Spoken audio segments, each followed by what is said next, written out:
Because usually I'm used to kill capture missions. Go in and kill every bad guy that's in there. And I'm using the drones to look all over the area to look for IEDs. And we got to the top of the mountain. I'm cleared hot to shoot these guys. So I'm chasing one of them in my scope. I say, Tori, you get the trail guy, I'll get the lead guy on the TWP. 5, 4, 3. The machine guns start opening up. The JTAC comes up with the mortars. Spectre is shooting 105 shells. Boom, boom, boom. And all of a sudden, I start seeing rounds impacting mine right next to me, right below my feet. He didn't put on his suppressor. They're dialed in on me. All of a sudden, I get hit in my back, screaming, Litz is down, Litz is down.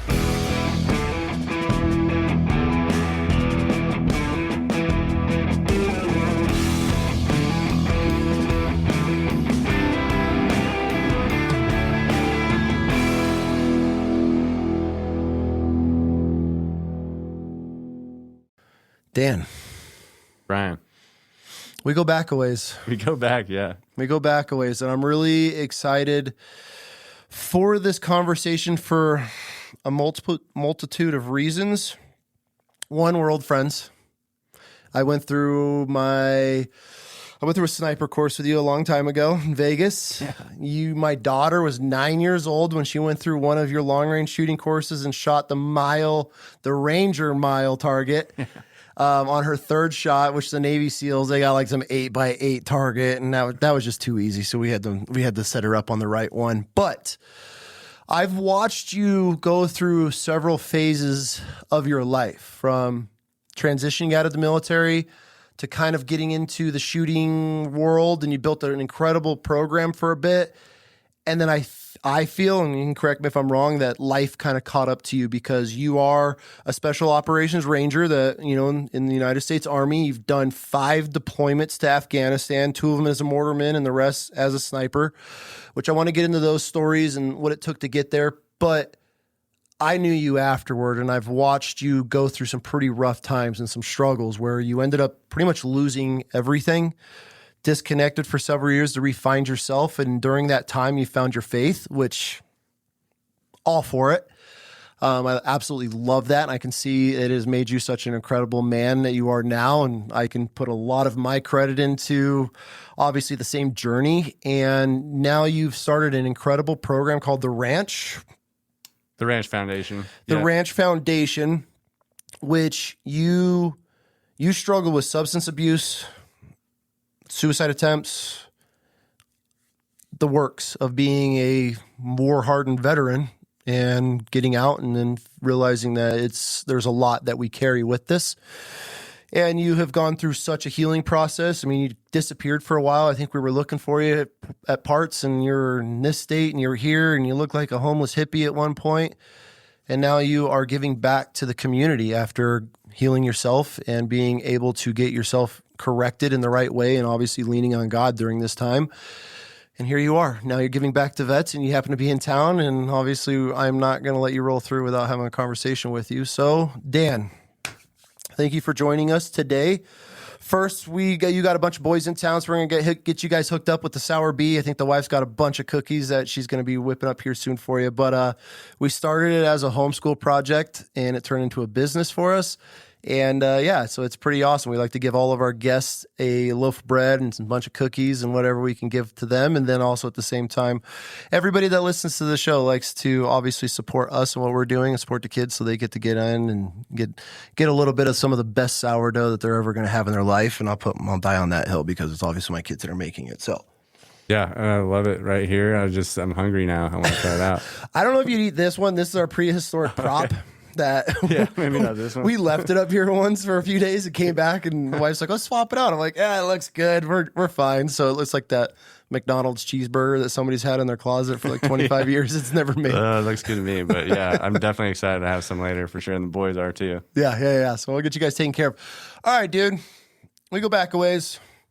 Let's have this conversation because there's been some gaps in there that you disappeared and stuff for a while, which I want to cover. So, Dan, who are you? Where are you from? Yeah, so Daniel Litzenberger, and I grew up in Spokane, Washington. I was stationed at Fort Lewis. That's in Washington as well. It's called Joint Base Lewis McChord now. Growing up, it was just to get into the childhood a little bit because that's what really led to some of the trauma later. Yeah. I had some issues when I was a kid. I'd be sent to these facilities when I was 5 years old for essentially kids with bad behavior. Okay. There was some other things going on with my parents, and want to be careful about talking about my parents because they're completely different now with our family than they were back then. But, there's addiction involved and some other things, some violence in the home. And now, I have some great parents that are great grandparents to my nephews and to us kids. But back then they didn't really know how to handle me. And so at 5 years old, my parents sent me to a facility one time where I don't really remember much, but the fact that it was Christmas Eve and my parents, they knew they couldn't get me to really go anywhere because if they said they were going to a facility to drop me off to get help, I would have ran away or something. This For bad sure. at 5? I mean, I don't think I was that bad, but my parents just, they were young. They probably didn't know how to handle me. Yeah.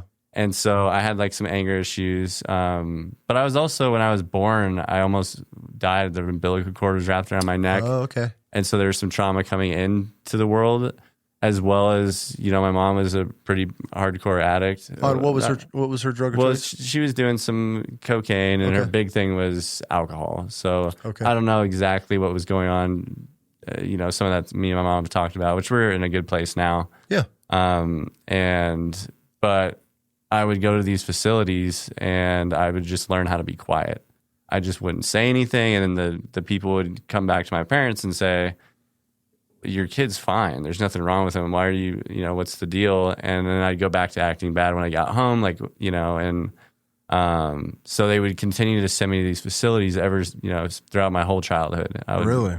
eat for sometimes 3 weeks, and I'd have to tell kids at school, then they asked where I was, in first or second grade. I'd have to say I had pneumonia and I was sick, and just kind of lie about what was going on. But I've had mental health issues since I was a kid, and then that led to the biggest thing that happened to me was wanting to join the Army, and what led to that was Forrest Gump, the movie. Okay. There's Lieutenant Dan in that, and I was, Dan as a kid, and so when I saw it, I think I was like 6 years old.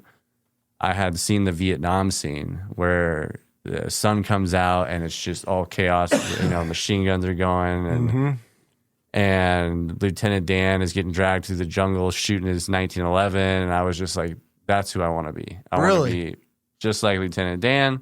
I am Lieutenant Dan, and I started training. Like, I'd get sticks in the backyard and start playing, Army. I'd get with my friends when I was older, and we'd play paintball and airsoft and all that stuff. But I always wanted to be in the Army, and I believe it was the first time I really wanted to was because of the Forrest Gump movie. That's hilarious. I've heard a lot of stories on why I like to ask vets why they join, because that's a first for me. Really? Yeah. Gump, yeah. No, that was 100%. And even the Green Army, like that style of Vietnam, even what they wore for their clothing and their gear, I was obsessed with it. And I would go backpacking all the time as a kid. Loved going camping and making spears and going hunting bears in the woods and stuff. And but the big thing that happened when I was a kid that led me to join the Army was 9/11, for sure. Oh, absolutely. I mean, I had been training up until that point as a kid, but then when 9/11 hit, I was in 7th grade, and I knew I was going to war. It was like, this is it. And I was honestly afraid of missing it because, I wasn't going to be 18 for another 5 or 6 years. So I started training, and I started going backpacking in the woods. I started getting with mentors and learning how to disassemble an M4 and put it back together, and do map reading and stuff like that. So I was all about joining the military. Actually, it was the Marines first. I wanted to be a Marine, but they wouldn't take me because I had so much issues as a kid. I was like in and out of juvie sometimes, and had some legal issues. So the Army actually was the ones that said that they'd take me. They did a waiver or something. Yeah. So, and then that led to basic training where, I wasn't always wanting to be a Ranger. Actually, I was the opposite. I didn't want to be a Ranger because I thought those guys were crazy. I had seen Black Hawk Down when I was in high school and was like, these guys are elite. They're a different level. I'm just a normal soldier. I wanted to go just to Iraq as like a saw gunner. That was my thing. I just wanted to be a saw gunner. Yeah. And in basic training, my drill sergeant came up to me. I'd done pretty well in basic training when it comes to my scores and stuff. And he said, I want you to go try to be a ranger. And at first I was like, no, I don't want to be a ranger, Joe Sergeant. And he's like, well, I want you to think about it for 24 hours. And I thought about it. My friends going to be a ranger said there's a base up at Fort Lewis, Washington, and that's close to Spokane, right? At least across the state. I can be close to friends and family. And so I had some motivation to pass. So I went to selection, and that, I guess I don't want to glance past RIP, because that was a pretty intense experience for a lot of Rangers. Okay, so let's talk about that. So how long did you, from graduating basic training to going to Ranger RIP, which is the prequel to Ranger School, correct? RIP is the Ranger Indoctrination Program. It's not called that anymore. It's called Ranger Assessment Selection Program. Okay. But back in 2007, it was called RIP, and that's basically selection for Rangers. That's the wing out a bunch of the immediately, like that gets you to Ranger Battalion as a private in Ranger Battalion, which is one of the first steps. But then once you go through it as a private in Ranger Battalion and you do a deployment, you do a training cycle, then you do a deployment, then you come back and they say, okay, now you're ready for Ranger School, which is a leadership school where you're going to become a leader now in the Ranger Regiment. So then you go to Ranger School, and then once you get your tab, you have your scroll and you have your tab, now you're a leader in the Ranger Regiment. Not that you weren't before as a Ranger. You know, there's Rangers that don't have their tabs. But that's kind of the marker of you're ready to be a leader, and they send you to Ranger School. So even though you graduate RIP back then, are you considered a Ranger at that point? Yes, right when you graduate RIP, you get your tambouret. Rangers lead the way. And all right, let's talk about RIP then, because I've never had anybody on the show. So you go straight from boot camp to RIP, or is there any downtime? There's a little bit of, you go to boot camp, which they have this thing called AIT, which is like your advanced, I forget what it's called, but it's for mortars, you would go learn about mortars for a week, or 3 weeks or whatever it was. And then after that, you go to airborne school, which is a 3-week school. And the airborne school is just like learn how to jump out of planes. You know, it wasn't too terribly hard or anything, but so you had a little break between basic training and Ranger indoctrination program, Ranger selection essentially. Okay. But once you get to Ranger indoctrination program, it was very intense, and it's hard to describe because it's a lot of hazing. The whole thing was hazing the entire time. And then back then it was 4 weeks. And I mean, some of the things they would do, I mean, one of the nights they had us pack up all of our stuff and bring it back down to the blacktop, they called it. And it was like 2 a.m. and they're like, okay, disassemble your bunks and then put it back together on the blacktop. And then they say, you're sleeping on the blacktop. And then they have us disassemble it and go put it back up. And by that time, it's time to wake up and you're starting the day. Lots of running, up and down hills all over Fort Benning. Intense hazing where it's just like bear crawling, and they call them kangaroo. What do they have where they hang around your neck and they hang below? It's like kangaroo pouch crawls or something. I've never heard of those ones. I mean, I didn't hear about most of the stuff. I don't remember the names, but they just get creative on trying to get you to quit. The whole point was getting people to quit, as many as they could each day. Do you remember how many you started with versus how many you finished? Yeah, we started actually the indoctrination program with like 250, but then the maybe it's 200, 250, but then the PT test knocked out a bunch. And then, is that the first thing that you do when you get there? That's like the first thing. And then I think there's a swim test and some other things that kind of filter out to where there's like 150 left. And then for 4 weeks, they're just hazing. One of the days, this guy named Sergeant Gonzalez, he was an Olympic runner, and he would just run up and down this hill at Benning and say, we're not going to quit until we get 11 people to quit today.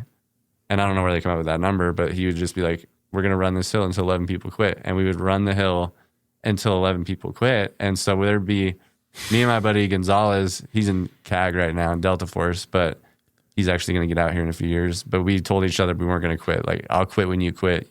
You quit when I quit. And so we would be right next to each other the whole time. And we'd be telling people that really didn't have what it takes, that were kind of sucking. We'd be like, hey, man, I think you should quit, because we had to get 11 and we were trying to get him to stop us running. So we would try to like mentally screw with people to get them to quit. I mean, it's kind of fucked, but at the same time, it's we were like, we don't want to run all day. Like, we had to get 11 people. So every day was just different. And then there's this big range there called Cole Range. It's not like a shooting range. It's just a range where you go and you do a lot of land navigation. And they kind of torture you, where sometimes they'll have you break down those big army tents and then move them across the whole field and put them back together, or hold your rucksacks above your head and recite the Ranger Creed. Sometimes they'd have us stand in formation at like 3 a.m. and we would just stand there for hours, and they would come by and be like, all right, guys, a lot of you just don't have what it takes. And that's fine. It's okay. There's a fire over here. There's hot dogs. We have food for you. You come over. This can be over right now. And they just get into our heads, trying to get us to quit. And people would go and go to the fire. Oh, yeah. People would go to the fire, and then the instructors would be messing with them like, hey, man, how's that hot dog? Is it good? Yeah. No, you did your best, man, but it wasn't for you. You know, trying to just like mess with the students. And then I remember this one time, this guy named Sergeant Israel, he came over to me, and we're not supposed to have snivel on, you know? Like, what's snivel?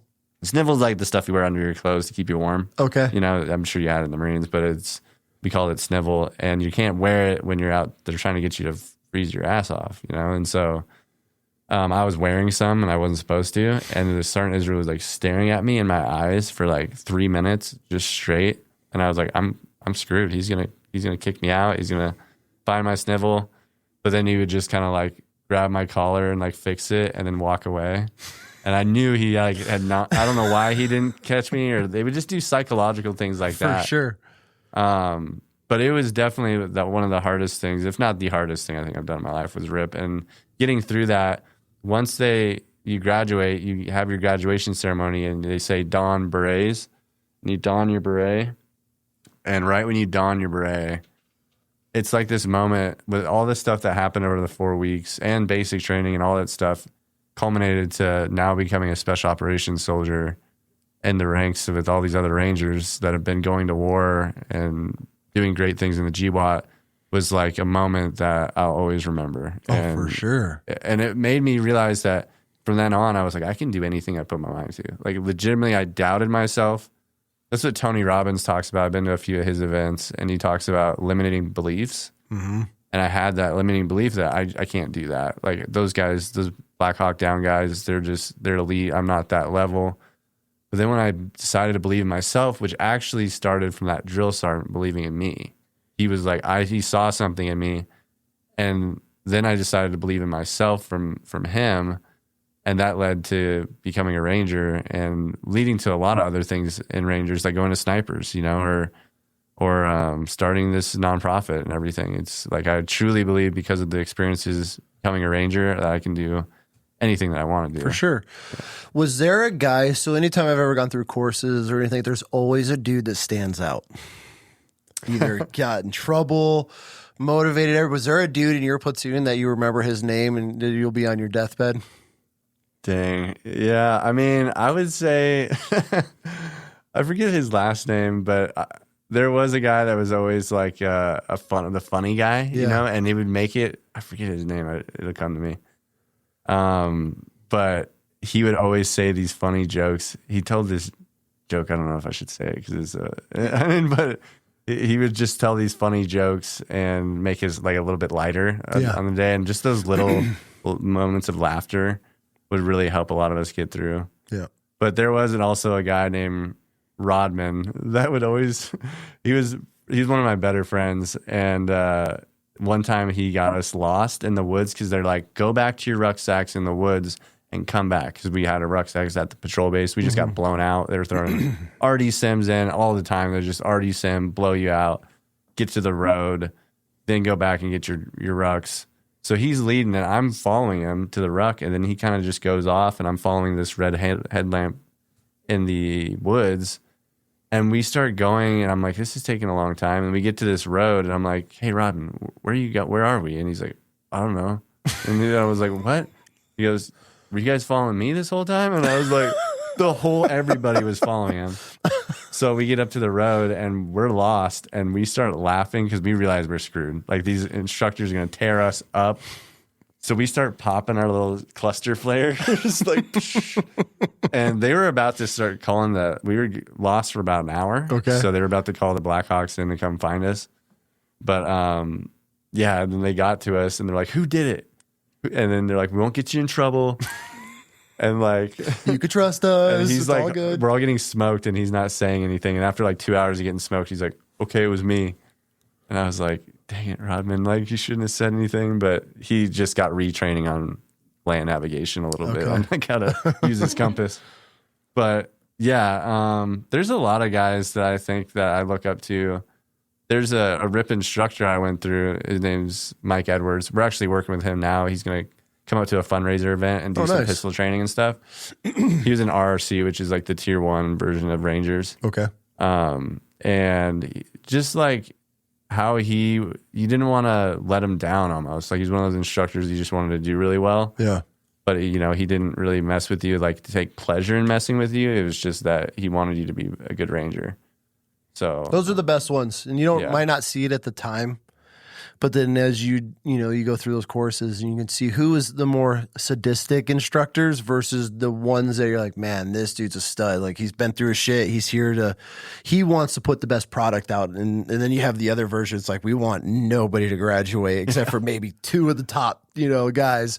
And those are usually the best ones, or those are the ones that stick with you for life. Because you'll always remember how they treated you. Might have fucked with you here and there, pissed them off throughout a phase or something like that. But they're like more the dad mentor in those programs. Yeah, for sure. I had a lot of good mentors. I feel like, and not just in training, but in combat. Like with a lot of my mentors, Sergeant Parker, Sergeant Clark, Sergeant Bach. A lot of the guys that were like my platoon sergeants that I looked up to were squad leaders. But yeah, Ranger Regiment's full of a lot of good leaders. And some of them are a little sadistic and things like that. Yeah, and take pleasure in, hazing you and stuff. We had a Ranger Battalion, I mean, we can get into that, was just hazing again. Back in 07, so much hazing as a private, like, especially in mortars. I think that's pretty common in mortars is like across the board is kind of like the redheaded stepchild of the Army are like, but they're like the strongest. They're like the strong Rangers, usually pretty squared away. But we used to haze people really bad. Well, because at least in the Marine Corps, the mortar team's always kind of doing their own thing. Mm-hmm. They're not with the company or the platoon that's whatever. They're always kind of tucked away. Because I was the mortar vehicle, so I drove the mortarmen on my first deployment. So whenever, in all the workups and everything, they had a couple of troops and bro, I would not want to be a troop mortarman because like I said, we'd be tucked on the backside of like a hill. We were never with the company as they're doing their maneuvers and assaults. And these guys would just be digging holes all night. Just it was just straight hazing, which I loved because I grew up in the hazing, the last generation of the good hazing in the Marine Corps. So I supported it, but yeah, that's why I asked because they're always they're not with it, at least for the Marine Corps side of things. They're always kind of tucked away. So you never had eyeballs on you. So you can do a lot more to your troops. You can fuck with them way more. We were a little different in Rangers. A lot of us were 60 millimeter handheld. Okay. So we go out. It was just another weapon system essentially. So it wasn't like we were doing, but my first deployment, we did big guns. So that was 81s and 120s. Yep. And we would go out with SEAL teams and ODA teams. I would imagine there's some CIA guys that they looked like CIA, but I was a private. Like I didn't ask questions. I just did what I was told to do. But yeah, that deployment was mortars it's a very technical weapon system. And it's not like you can just pick up a mortar and know how to launch at 7,000 meters at 120, That's insane. Yeah, I think the max distance is 7,200 for 120 on charge 4. 7,200 meters. And the charges are those little foam things that go on. You want to hear a crazy story about that?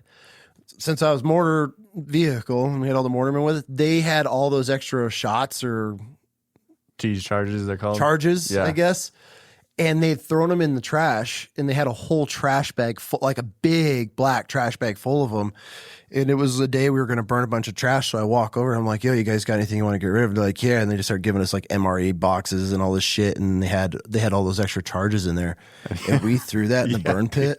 Bro, it was like a rocket taking off in there. I had no idea. Like I've never seen them before because obviously when they're doing their own thing, we're providing security or whatever.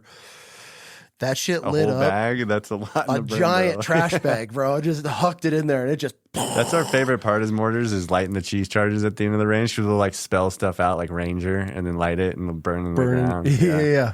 Yeah, those are cheese charges. That's what help propel each charge helps to give I more didn't distance. know that. So people listening, I personally always thought you just drop a mortar in a tube and that's it. I didn't know that they have these little horseshoe ring charges that you can just put on the bottom of it. And then those ignite immediately. So that's what's helping propel to max effective ranges. Yeah, which seems kind of like really primitive or like old school, like with just cheese charges, but they work. Like our mortar teams in Ranger Battalion are spot on. Like these are some of the best mortar teams. You know, some of the guys that I served with, like Kowalski was he was actually did you ever meet Kowalski? He was my business partner at Bull Hill. I'm sure I did. He's one of the better mortarmen that had a lot of combat, and they relied on 81s and 120s a lot on it. Team Merrill was a deployment where a lot of Rangers went out and they would go and do a ROD, which is a remain over day site. They'd take over a building, raise an American flag, and say, "Come and get it." And then they'd wait there for a couple of days, and they'd just engage targets that would come. What? And they used the 81s and 120s as their organic, support. And yeah, I mean, on that deployment, the mortars, I mean, dozens and dozens of I remember sitting back I had gotten hurt and I had to sit back on deployment and watch the roll-ups of all these missions. And there would just be like 20 EKA, 30 EKA, 10 EKA, and a lot of them are from mortars. So we had some good mortar teams and the 60 handhelds, we didn't get to use them too much because why are they going to use 60 handhelds when they got a Spectre, C-130 up in the sky, or they got Apaches or Little Birds. So yeah, like a lot of times to shoot a 60, they have to clear the airspace, and it can be kind of hard to get your weapon system used in combat. Like when I'd carry it, I'd always be trying to use it. Like, hey, I can blow up this wall. Like I can point right at the wall. Okay, that was my next question. I watched our grunts once trying to get into a compound, and this kid with a mortar tube holds it, and then they're like, no, and he backs up, puts it against the wall across the street, and shot the mortar straight into totally do that. It's called, my friend Dennis, he was in mortars. He calls it direct. Like, because you just point. I've never done it like in combat. I've done it in training, shot it at cars and stuff. But I almost did it on one time. They needed to blow a hole into a big wall, and they used the goose, but it couldn't get through. So they were going to see if I can use delay and get effects on, but they decided not to last second. Yeah. There were some mortar missions that I did where, do you remember that helicopter that went down called the Extortion 17 that the SEALs were in? There was like 30 of them. Yep. Well, we had gone on to go support that. We're calling up our position that I actually had shot at, but I spared this guy's life because they told me that it was up to me if I wanted to shoot him or not. He was calling up our position for mortars, but he was in a window and I just shot one right by him. And I should have, looking back, probably shot him because he relocated to call up position or more positions or call up our positions to his people. But that's the only time when I really set up my 60 conventional. And we had done some, train denial stuff where we had dropped some mortars. But yeah, like mortars weren't really used as much because we had so much air assets as Rangers. Like we didn't go out without Spectre or without some sort of air assets, fast movers. What does that feel like leaving the base knowing you got a Spectre gunship overhead at just your beck and call where you could just be like, hey. I didn't feel very scared too often. I really didn't. Like when I had 50 of my friends, like Rangers that are all go-getters, and then we had everything up in the sky looking after us, I felt pretty safe. Pretty invincible. Most times. But then there was those times when you're like, oh shit, like I'm pinned down right now and I don't have any support. I mean, just thinking about that, the Dread Anarchy mission that I was on. The what? It's called Dread Anarchy was the mission name. Dread Anarchy? Dread Anarchy. Okay.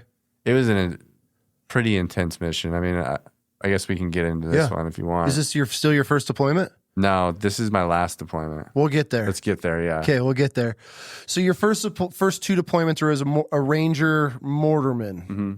So I guess after your first deployment, you come back. Did you go to Ranger Leadership School at that point? Yeah, Ranger School. I went to, after my first deployment, went to Ranger School, which Ranger School, there's there's a lot of stories in Ranger School, but another really hard, like Ranger School is no joke, especially in the winter or even in the summer, you're dealing with bugs. In the winter, at least you don't have the bugs, but you're dealing with the cold. Mm-hmm. I went through in the winter and again, very intense. Pre-Ranger was just like basically RIP all over again. It was Pre-Ranger they do to get Rangers ready for Ranger School so they don't fail. So you guys have 3 courses in your becoming a Ranger. So you have RIP. Yep. Then you got Pre-Ranger School. Yep. Then you have Ranger School. Correct. But now it's called RASP instead of RIP, but it's the same thing. It's just a little longer. Holy shit.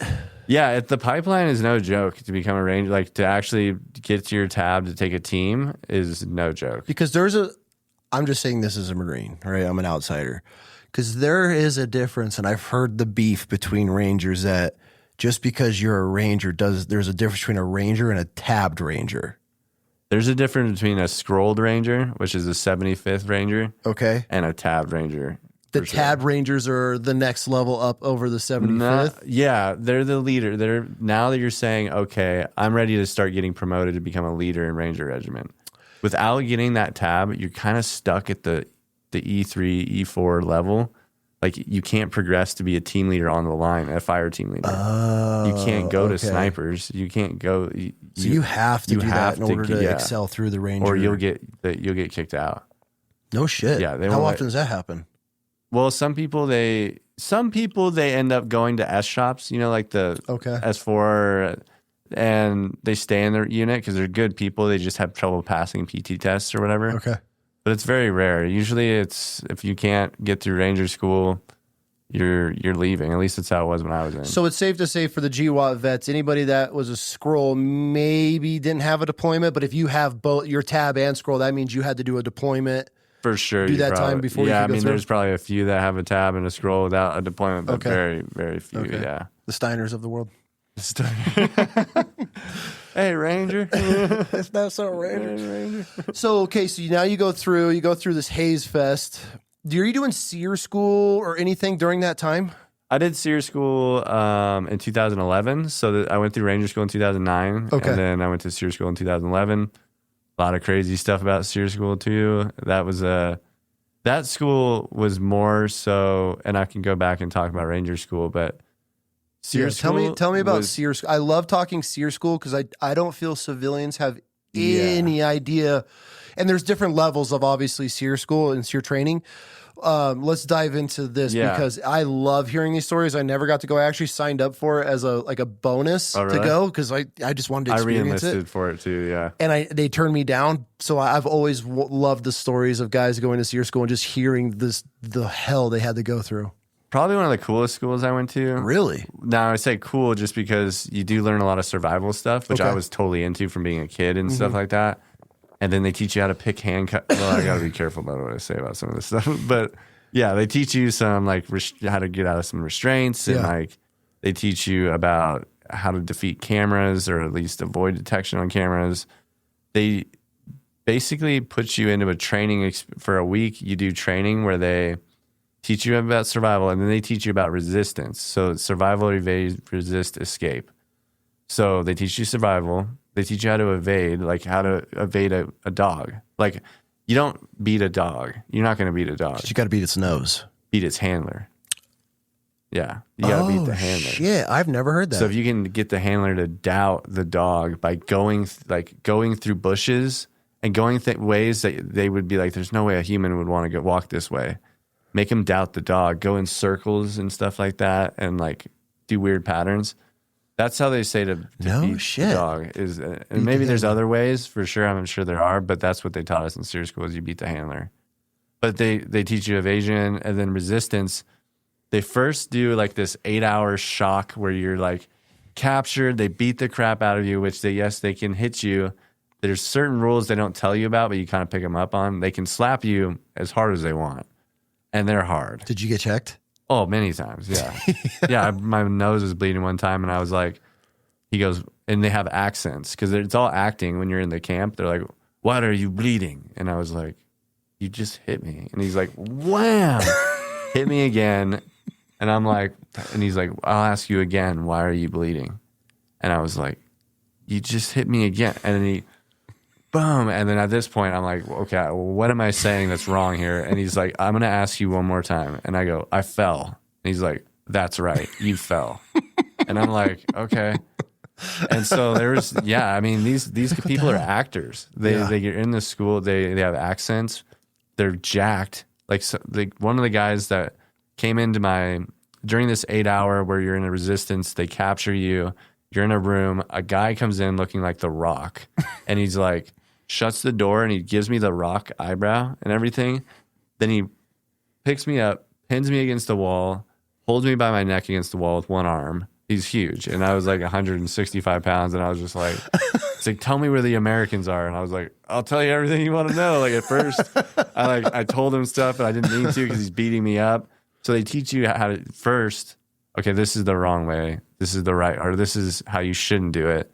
And they teach you, okay, this is what you should have done. And then you go into your 5-day FTX where you're evading for like 3 days and you get captured. And you get funneled into getting captured. Everybody gets captured. I heard that there's nobody. There's no way. I hear people say they escaped from SEER school. Well, there is in the camp, there is some opportunities that you can escape. But these camps look like real camps, and they put hoods over your heads, and you don't know where you're going on these buses, and you end up in these camps in the middle of Alabama somewhere. This is near Fort Rucker. Okay. I went to SEER C at Fort Rucker. I just remember this really nice lady who was a warrant officer named Warrant Officer Burroughs. I think she's a warrant officer, a sergeant. But yeah, so you don't know where you're going or where you're at. You're just in these woods in this camp, but they have a lot of money put into these camps.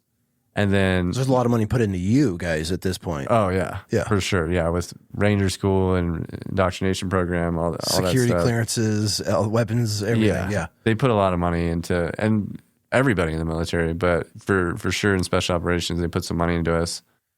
But yeah, there was a opening in the fence, and we were digging like random holes for no reason. And I was talking to my other Ranger friend in there, and we're in like pajamas, or like not pajamas, but like kind of looks like gowns of some sort, like a prison outfit. Gowns. Okay. Yeah. And so I was like, "Dude, do you see that? There's a hole in that fence." And he's like, "I see it." And I was like you can't just escape. Because first of all, it's desertion. You can't just leave your unit and save yourself. There's rules to it. You have to have water. You have to know where you are on the map and where you're going. You have to have the social security numbers of everybody that you're with. So like, no shit. And I got to be careful about talking too much about SEERs because there's some stuff that we can't talk about. Yeah. But there's rules you can't just bounce out and leave everybody.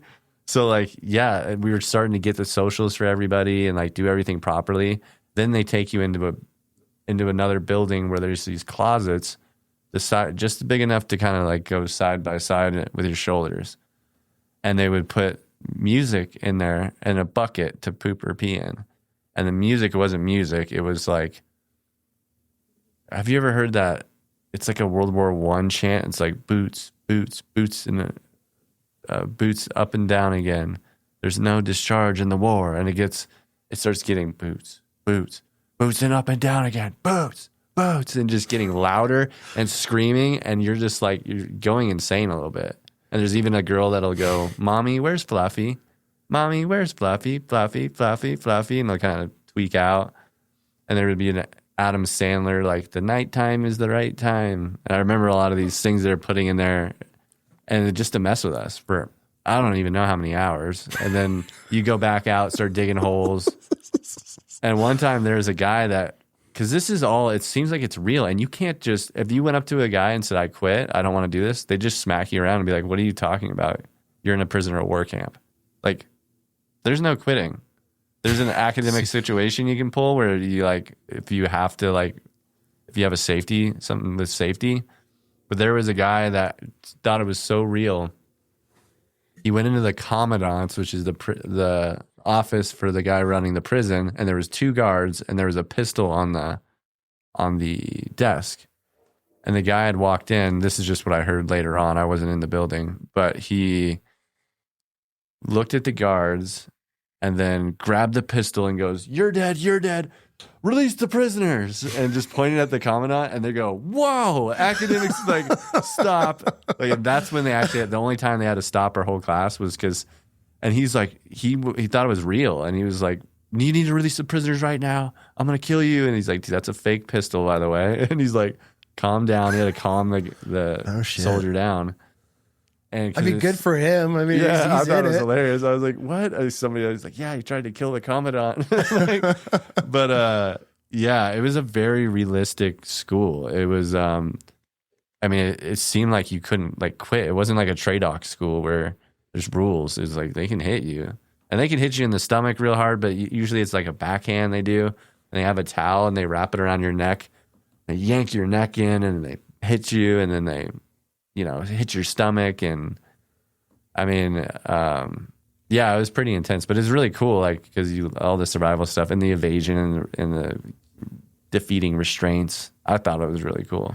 I had a buddy, and I like to ask dudes who went through SEER school. He was a mini bird pilot in the SF units. He did a bunch of crazy shit, but he said that the most degrading thing that he's ever had happen was at SEER school, and he said they went in the wintertime and they had these female instructors that were there. Yeah, I know what he's about to say. And they stripped him butt ass naked, and they were just hosing him. He said, he's like, I don't know how many hours we stood there. He's like, it was just indefinite. And we were standing, and he's like, dude, this woman sat there and just degraded us. And he's like, we had a woman too. Did you? They do it in every class. They stripped you guys naked? Yeah. Oh yeah. I had my hood on when they were doing us the naked stuff and coming to my cell or whatever, but so I couldn't see her, but I could hear her voice. Mm-hmm. But she was degrading other people like in their cells. I remember this one time I had got out of my cell because they teach you, I gotta be careful, sorry, some stuff we can't talk about, but they teach you how to get out of stuff. Yeah. And I got out of my little cell and I opened it up, and there's just all these cells in this concrete area. Like, everything's concrete, and they just have these like wooden doors. And what do you mean a cell? Like a dog cage? Like a size of a, okay, so basically shoulder width, and then if you turn this way, a little more than shoulder width. So just a place to stand. You can't even sit down. Oh, so you're standing. Yeah, they don't even let you sit down. If they catch you sitting down, they're going to beat you up. So I had filled up my pee bucket and poop bucket, and so they to call you pigs there. They dehumanize you. They don't call you human names or anything. And so I had stuck my hands out because they're like, stick your paws out. And I stuck my paws out, and they're like, they slide the thing open. What do you want? I'm like, oh, my poop bucket's full. And it was overflowing all over the cell because it was dark in there. You don't see anything. It's pitch dark. Are you even wiping your ass? No. There's none of that. No, there's no toilet paper. I have to ask. I don't even think we had shirts on. I mean, yeah, we had those gowns or whatever they were, but... So you're just shitting. He was like, you're a disgusting American. And he's like, go clean your... So I had to go dump it into some like trough thing and like clean it out. But I got back in, and I had saw something that I realized that I could get out. And so I had gotten out after he walked by, and I realized I have no idea where I'm at. I don't know if I'm in Alabama. What am I going to do when I run down this hallway and I'm going to like get caught and get beat up. So I just shut the door and locked it again. Cause I was like, what am I supposed to do? Like, cause you can get out. There's ways to get out. And I think they try to tempt you a little bit with some things like the hole in the fence. Like the hole in the fence. It was like, what is this? It was like covered with a pallet. And I was like, this is a trap, but it's trippy because it's like you're in a movie or something. It's like you're in an acting land of some sort. Do you forget that obviously the one dude did, but I mean, with being just consumed and engulfed in these actors and in these towns, and they're spending obviously millions of dollars, so everything looks, feels, smells, tastes the part. Were you telling yourself the whole time it's just SEER school, or do you find yourself getting consumed into like the role and trying to actually really think about things and your next move and being strategic with stuff? Does it get your mind working like that? Yeah, but they teach you how to defeat some of the psychological things. So one of the things they teach you is to build a house in your head. And I mean like from the ground up, like put the foundation in, to put up the walls, put up the trusses, put up the drywall. Then you're gonna put your furniture in there. You know, you're gonna design it. You're gonna go to this. You're gonna walk out the door, go to the store in your car, go pick up a sofa, go put it in the living room, and like they teach you how to in your mind build a home, and it keeps you busy in your mind. Really? So they teach you some like psychological techniques to defeat it, because that's what they had to do back in like World War II and all the anytime there's a POW, they had to figure out ways how to beat the psychological trauma of it or shock of it.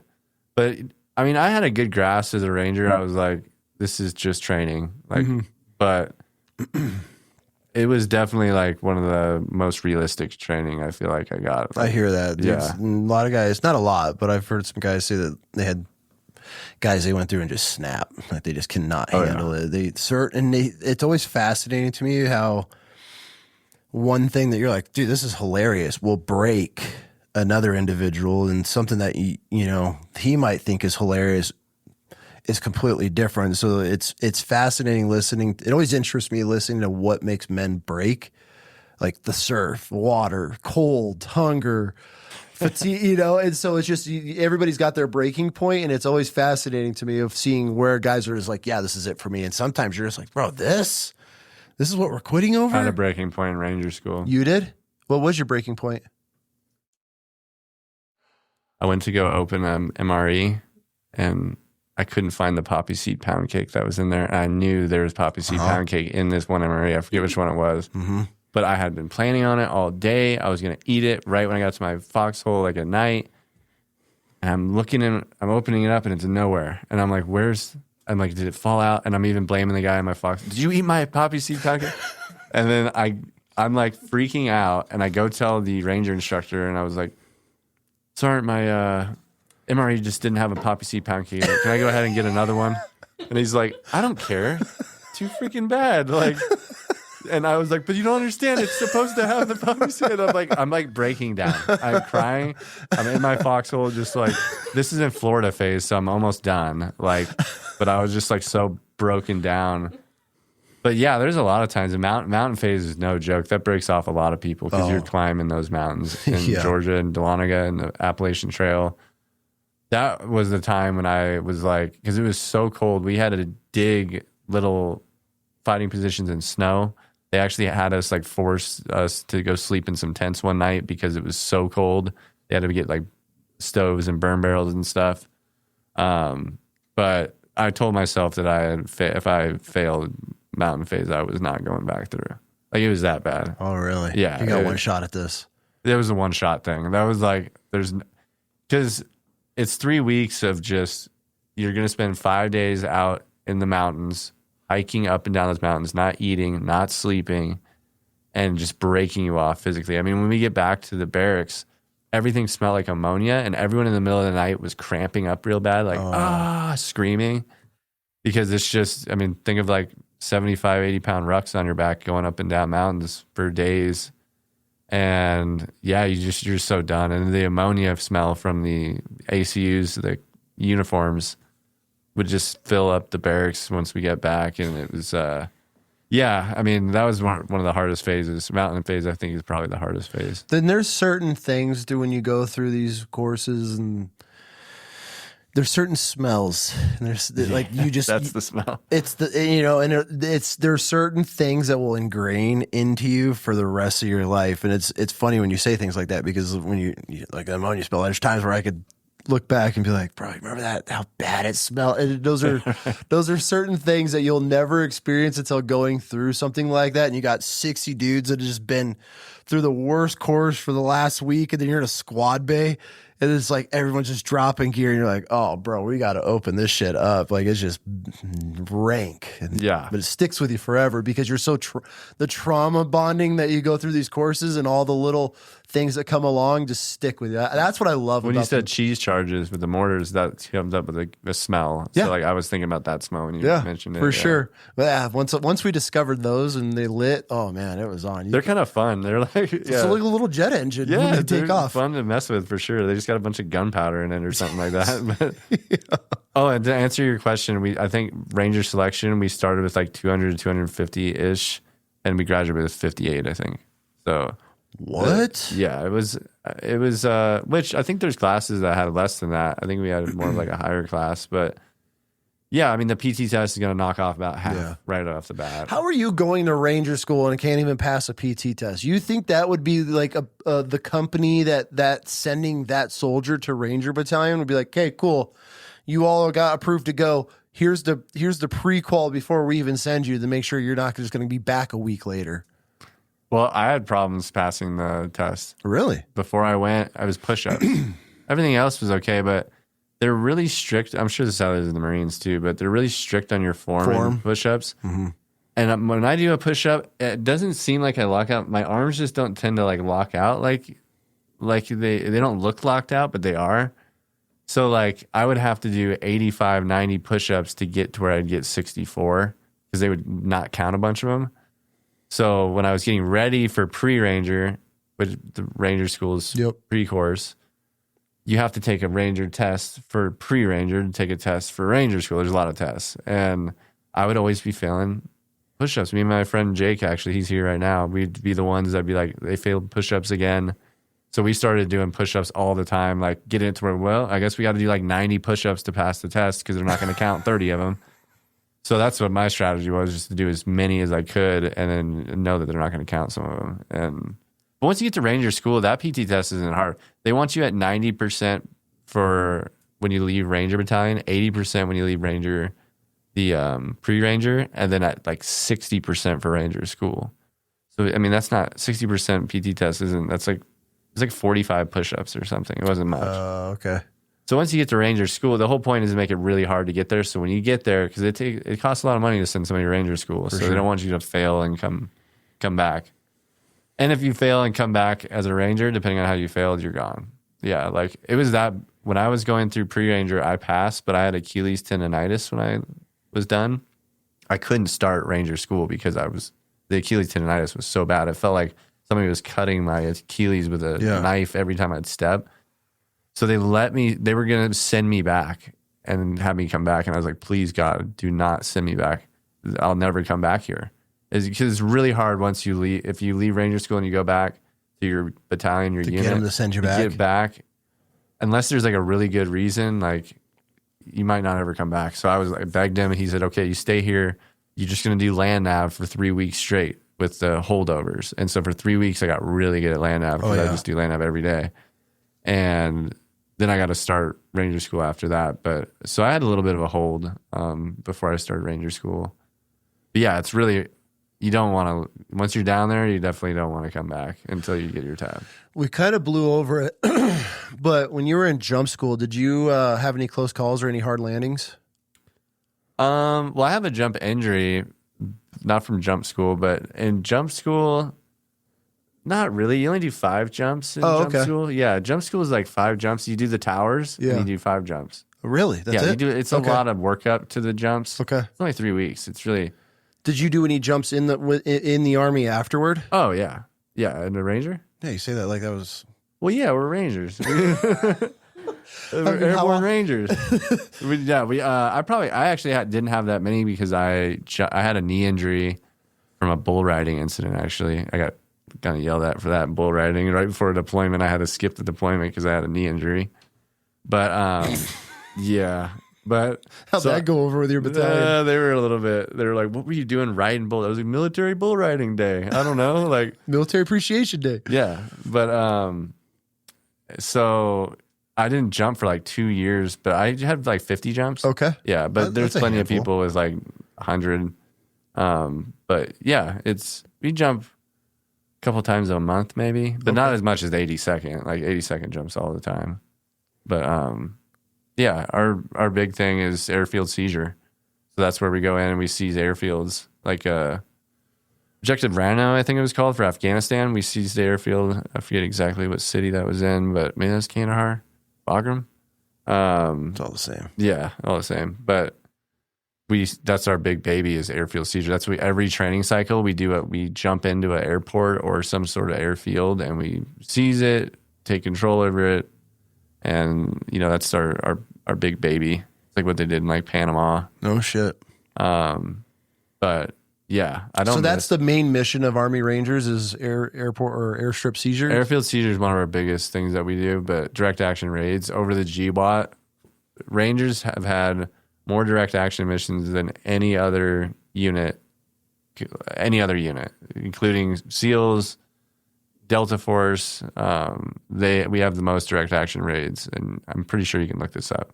But yeah, we would go out every night. We do direct action raids. What's a direct action raid? Explain that for everybody listening. So, I mean, I'll just break it down. It's basically like, let's say you have a target, a bad guy that you've been targeting with human intelligence or some sort of intelligence. We wait till they go to bed and we track certain things they have. I gotta be careful what I say, but they track them, and then they get a bed down location. And then they launch us to go pick them up. Sometimes they just say, hey, okay, I give up, and they come out peacefully. I'd say most times that's how it is usually just surrounding a compound and having the interpreter say, you're surrounded by Americans, come out. And usually that's it. They come out, they send the women and children, men come, and then we take our guys and we go fly out. But a lot of times they'll run, and sometimes they'll run and they'll go to fighting positions. Sometimes they'll fight from in place.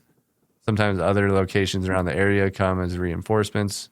So it's like those are more of the direct action raids going after specific high value targets. Got it. But the call out is like that's the big thing that was developed during the GWAT. I'm sure like Delta Force did it before the GWAT and everything, but we really fine tuned the call out and being able to cordon off an area and take high value targets off the battlefield. But a lot of times it was just pick them up and put a bag over their head, hand them off to the CIA in a white van when we get back, and they interrogate them. We go eat chow and play video games and wait for the next one. It was usually like just a chill walk through Afghanistan. It was nighttime, right? Like it was really a lot of it was kind of peaceful, like walking under the stars, and night vision under the stars is really cool because you get to see everything, you know, and so like. But then there's the gunfights that happen, and then you're like, holy crap, that really just happened, and kind of shocks your system a little bit, or IED blows up somebody in front of you. But a lot of it was, 90% of it was just picking up guys off the battlefield and taking them back to the base. That's got to be fun. Yeah, it was fun. Yeah. I mean, I think looking back and doing it, I didn't realize how much of an impact, like what I was really doing. I just kind of looked at it like I was just doing my job, but I really do think, highly of some of the things that we did back then, because it's just crazy. I couldn't do it now, I feel like, but back then when I was 22 years old, I had a sniper rifle, and I'm like, yeah. It's a young man's game for sure. Yeah, it's a young man's game. Yeah. The days of running around with a 240 and oh no, dude. Those are long. Those are past our time. Yeah, and that's okay. And now it's the time for like healing and time for peace. And I like to, be a peaceful warrior now.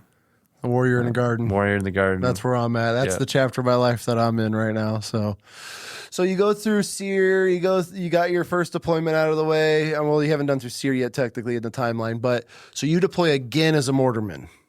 Yes, that was with Alpha Company in Kandahar, Afghanistan. So that was kind of a more chill deployment. Not a lot happened on that. Yeah. I actually didn't engage with my rifle and kill an enemy combatant until my third deployment. So it was kind of like, a lot of people when I came back, my first deployment, like people from high school were like, oh, was it? You killed somebody, right? And I'm like, yeah, I killed somebody.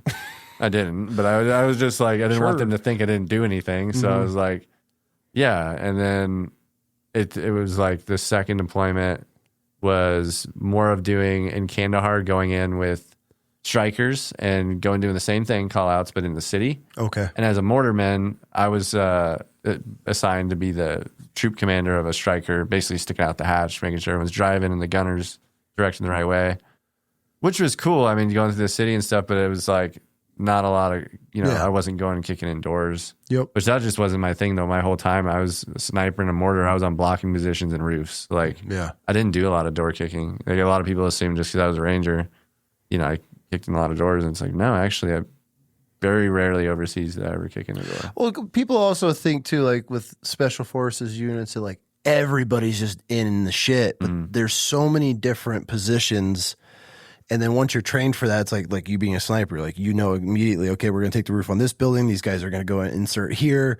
They need overwatch here. And then you guys are, so the mortar or the motor T guys, the comm, the medic, I mean, everybody's got their position. So it's not like just the whole team's going in and blazing. I mean, there's so many moving parts to especially small units where everybody just thinks everybody's in the same shit, but you might be providing overwatch 500 yards, you know, in the palm groves on the other side of the river or something. Which most times it was like that. I was on a mountainside overwatching an area. They'd be getting into the shit, and I'm just kind of overwatching. Or sometimes it's me getting into the shit, engaging, and nobody else is in the area because I'm the only one that can see the targets because they're on the outskirts of the city or whatever. No shit. Yeah. So third deployment happens. Now, did you became a sniper for your third deployment? Right. Yeah. Okay, so let's talk sniper school. I love hearing stories because it's so fascinating, especially the crawl or the sneak portion.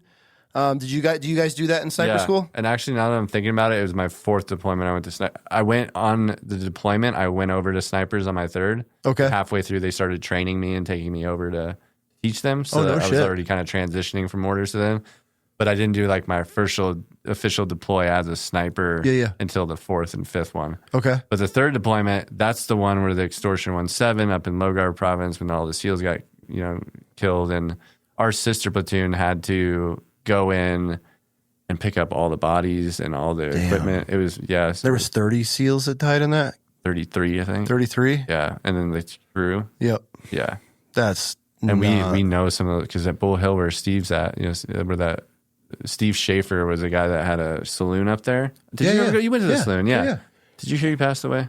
Mm-mm. Yeah, it's freaking sad, man. He was like a mentor to me for sure, like a dad. I think he was a stud. What did he pass from? Well, he had Agent Orange and like that kind of stuff from Vietnam, but he was also older, like 78, like or something, 70 something. But yeah, some of those SEALs that were killed in that helicopter crash had come out to Bull Hill, and so like, but that's when we went over to do that big mission where we took the whole company of Rangers in and raised the American flag and do all that stuff. But. So you guys walk me through that. That's insane to me because I know how in the Marines they'll go pick fights and, you know, roll through a town in the middle of the night to get the Abrams wreck vehicle, the 88, I think the recovery vehicle, because it's the loudest damn vehicle on the planet, and just drive through a town at 3 a.m. and back into houses and stuff. So you guys are going into a city or a town, taking over a house, raising an American flag, and just saying, come and get it? Yeah, more of like a compound. There's no like roof or nothing. Yeah, there's roofs on, but there's like compound, and they have these little buildings in there. But yeah, that was the big thing from Team Merrill. Our name was Team Darby. So there's Team Merrill and Team Darby were two surge units or deployments where BCO surged early to do Team Darby, and then ACO, the deployment before, did Team Merrill. And yeah, those deployments were supposed to be really heavy with a lot of action, and they were. But to get the enemy to come out, they would just raise American flags and say, come and get it. And then we'd hear them on the ICOM chatter saying, hey, the Americans are at this building, we're going. So we knew that when they were coming because we could pick up on the radios. And like, even when that guy that I talked about that I shot a round next to, he was like, somebody was like, hey, there's a guy in this building, and they had the building with the GRG number on it. Yep. And I was like, he's right in front of me. And so I'm looking at a porthole, looking with my L-can, and was like, oh my gosh, there's the guy right there with the radio, like peeking in through the window, staring right at me. It looked like he was looking at me. It was 150 meters. I had ranged him. So easy shot with an M4 with an L-can. And I was like, I told my squad leader, hey, I see the guy. And he's like, called it up. Hey, Litz sees him from his porthole. What should we do? And comes across, basically says, it's up to you, Litz. Like, what do you want to do? Do you want to kill him? You didn't feel right taking the shot? No. Okay. Why? Why do you think that was at that time if you had confirmation? Well, because he had a cell phone in his hand and was looking out his window, you know, like they're telling me that he's calling up our position for mortars and stuff like that. I don't know. I just felt like I just put a round by him, and I put one right through the window and through his head, and he got out of there fast, and then came on the radio saying, they're shooting at me. I'm relocating to call up more more positions. So it was a bad call because he just left and did his job and tried to kill more Americans. But I don't know. Was there an incident prior to that maybe happened where it made you hesitate, or was that the first time that you had time to process and then to not take that shot? Yeah, I mean, I got my first kill on that deployment, and that was earlier that deployment, where this is another moment where I realized to be an effective leader and get where you can kill enemy combatants, which it was my thing. I wanted to kill enemy combatants ever since I was a kid. I wanted to kill the enemy. It wasn't like a sadistic thing. I felt like that was what I needed to do as a ranger. Like, for sure. Looking back on it now, it means nothing. You know, everybody's in a position and has to maintain the position. Sometimes bad guys pop up, sometimes they don't. And so it's just a lot of it's luck. But there's squatter interdiction is a big thing we do, where squatters is where people come from the target building. Squatters? Yeah, there's movers. It's just people moving around, right? Okay. Those are movers. But a squatter comes from the target building. That means it's probably a bad guy. Okay. So there's a squatter coming from the target building running through these villages, and we had chased him and done squatter interdiction, and they were like, and they didn't tell me to go with them, but I was like, I'm going. So I just dropped my mortar tube at a blocking position and said, hey, watch my tube. And I just went off with my private and was like, follow me. And I went off with the squatter interdiction team and chasing him, and I got to where the bad guy was, and there's a sparkle, because at drones, for us, they'll put down sparkles of infrared to show, hey, there's a guy here. And it was on this big, huge boulder, and he's on the other side of the boulder. And I was like sitting there waiting for the rest of the Rangers to show up. And I was like, well, screw this. I'm just going to flank him and see what's on the other side of that rock, see if I can see him and get a shot. So I grab my private and I flank him, and I look on the other side, and there he is right there with his rifle tucked up underneath a rock. And I was like, hey, I got this guy right by this rock, and I'm all excited. And they're like, well, shine your laser on him and to let him know that you see him, which I didn't think it was going to work, but I was like, okay. So I shine my red laser right in front of him. He freaks out, starts running from the rock. I start engaging. The machine gun started engaging. The saw started engaging. And so it was me and probably two other people shooting at him. And then he starts going down, and I go up to the body and I shoot him in the head, which I missed actually the first round because I was aiming through my optic, and there's this height over bore, like with the 2.5 inches difference or whatever. I shot right underneath his chin instead of in his mouth. But I shot him, and then I had this huge adrenaline, like from that whole experience. It was like, holy shit, that just happened. And like, my private was like, holy crap, Sergeant, like that really just happened? I'm like, yeah. And we got back, and I remember shaking and like smoking my cigarette. And I wasn't a smoker by any means, but I just wanted to calm my nerves. And I was just like, and my other private who didn't go on the mission said, like, what did that feel like, Sergeant? And I was like, that was one of the best feelings I've ever had. Like, it was just an amazing feeling, like, that I had done my job. And I did it where I had to plan it out, like strategically maneuver on the enemy. And that's when I started getting more hooked. And that's when I wanted to go to snipers. So I went to snipers that deployment and started talking with them, and then officially got transitioned over after that deployment. Damn, you stood over this dude and shot him? Did you do a follow-up shot? Yeah, you shot him in the throat. Did you put it right on his forehead or what? Yeah, I mean, I was trying to shoot him in the head, and I missed a little low because I didn't account for my height over bore, so then I just put one right in his cheek. But, yeah, I mean, that was the first time that I had taken the life of my rifle, or any life, I think.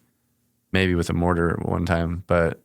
yeah, I mean, that really defined the next few years of my service, because I was like, where do I go to do more of that? And snipers is where all the kills in the GWAT, not all of them, of course not, but there's a lot of people that aren't here with us on the enemy side because of snipers. For sure. Ranger snipers. And I've seen Ranger snipers take shots that were really impressive, moving targets going full speed, 14 miles an hour at 200 meters, shooting some guy in the head. And I was like, how did you do that? Like, easy, man, sniper stuff. And he had that swag, you know, and I was like, that's where I want to go. I want to go to snipers. Oh, shit. And that's when I started going over there. And then... so what, were you attached to them, like almost providing security for them, or were they training you on this deployment? They were training me, so I basically went over their hooch, and I said, it was a guy named Weeks who's in Delta Force now, and a guy named Wilson who's in Delta Force too. And I was like, guys, I want to come be a sniper. And I was really shy, like, but they took me in, like, come on in. Like, well, and they had their rifles. They started giving me classes. They let me go out one time on a mission with them. We got over, our base was getting overrun one time. And so they let me get on the roof with them with their M110, which is like the sniper rifle. And like, they just taught me a bunch before I went over there after the deployment officially. Cause you have to go through a selection. There's like a sniper selection. It's like a 3-day selection. Your base was getting overrun? It wasn't like fully getting overrun, but it was getting attacked. Yeah. Like the Chechens, I think they were like falling asleep at the guard towers. Always. So like, there wasn't like overrun, but you know, we were trying to get some shots off and get on top of some buildings, see if we can see anything. Yeah. But I've never been in a situation where I feel like I was overrun. I was pinned down. That'll go to my last deployment, but yeah, I'll talk to you about that. Okay, so you get your first official kill on your third deployment. Mm-hmm. That gets you hooked. You want to go to sniper school now, so you start training with those good dudes, get back, and then so this is the point after everything comes together, and you're off to sniper school. Now I'm off to sniper school, and actually, I might have done sniper school after my 4th deployment. Oh, shit. Yeah, because I think I went to sniper school with a little bit of experience as a sniper. I did, definitely, but I think that I did my 4th deployment because I had as a sniper, I had multiple engagements. So, like, I kind of had that swag when I went to sniper school because I already had, like, sniper deployment. So they just kind of took you in, and did you get, like, marked as, like, a designated marksman or whatever for your platoon, or were you actually... No, I was in snipers. So, like, you go to snipers, and then you get attached to a platoon with 2 of you. So, snipers is, like, its own HHC, like, organic, like, headquarters. Okay. And then you get assigned 2 snipers to a platoon, and then they're snipers, essentially. Got it. So, you're not organic to the platoon by any means. Yeah, you're an attachment. Mm-hmm. You're attachment, exactly. And you did that on your 3rd deployment? That's when I transitioned, was 3rd. And then 4th deployment was when I was actually like my first official. Oh, no. Okay. I'm tracking now. Yeah, okay. So I don't think I went to sniper school until after my 4th deployment. But sniper school, yeah, like that was, I didn't think it was too hard because I had already been shooting a lot. And like, because we go to Accuracy First, which is a place in Texas where it's like amazing wind course where there's like 36-mile-an-hour winds, and you're learning how to shoot these little 12-inch steel plates. And Todd Hodnett's he created the horse reticles and all that stuff in the scope. So I already been to his class. I had been to sniper school, or maybe not sniper school, but other courses like a designated marksman course. Yep. So by the time I got to deployment, I was pretty ready to go, and I was just eager to hunt down bad guys. Like, and it was really traumatic because my first mission as a sniper. So my first mission, I just remembered, my gun didn't work because I was coming off of the helicopter, and assuming when I went to rack my bolt, something like a rock came into the star chamber and prevented it from going into battery. So I didn't know this at the time, but I climbed this roof, and my sniper partner climbs, and we're on this roof, and there's blocking positions around this target area.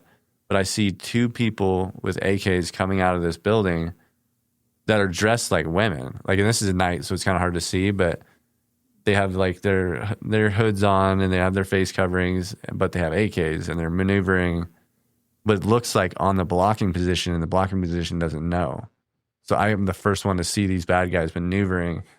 So I go to shoot one, and click. And I used to have dreams as a kid growing up that my guns wouldn't work. I know that's a very common one, but like I used to have it all the time. That literally click, like, or like a bang would come out the end, and it just wouldn't work. I still have them, but I went click, click, and I pulled out my pistol, and I was like, Dutton, on my lays, 2 enemy combatants. So I lased it for him. They're only about 100 meters away. He killed both of them. I get off the roof, and I start white lighting in my rifle, and there's a pebble in my star chamber. So the firing pin wasn't hitting the primer. So I was like, and it was just like, I felt like I was cursed. I literally felt like I was cursed because of these dreams I had as a kid. And my first mission as a sniper, this happens. And my sniper team leader was like, I'm just really disappointed in you, Litz. Like, I felt so bad. I was like, sorry, man. Like, I swear I checked. I cleaned my gun because he thought I didn't clean my gun or something.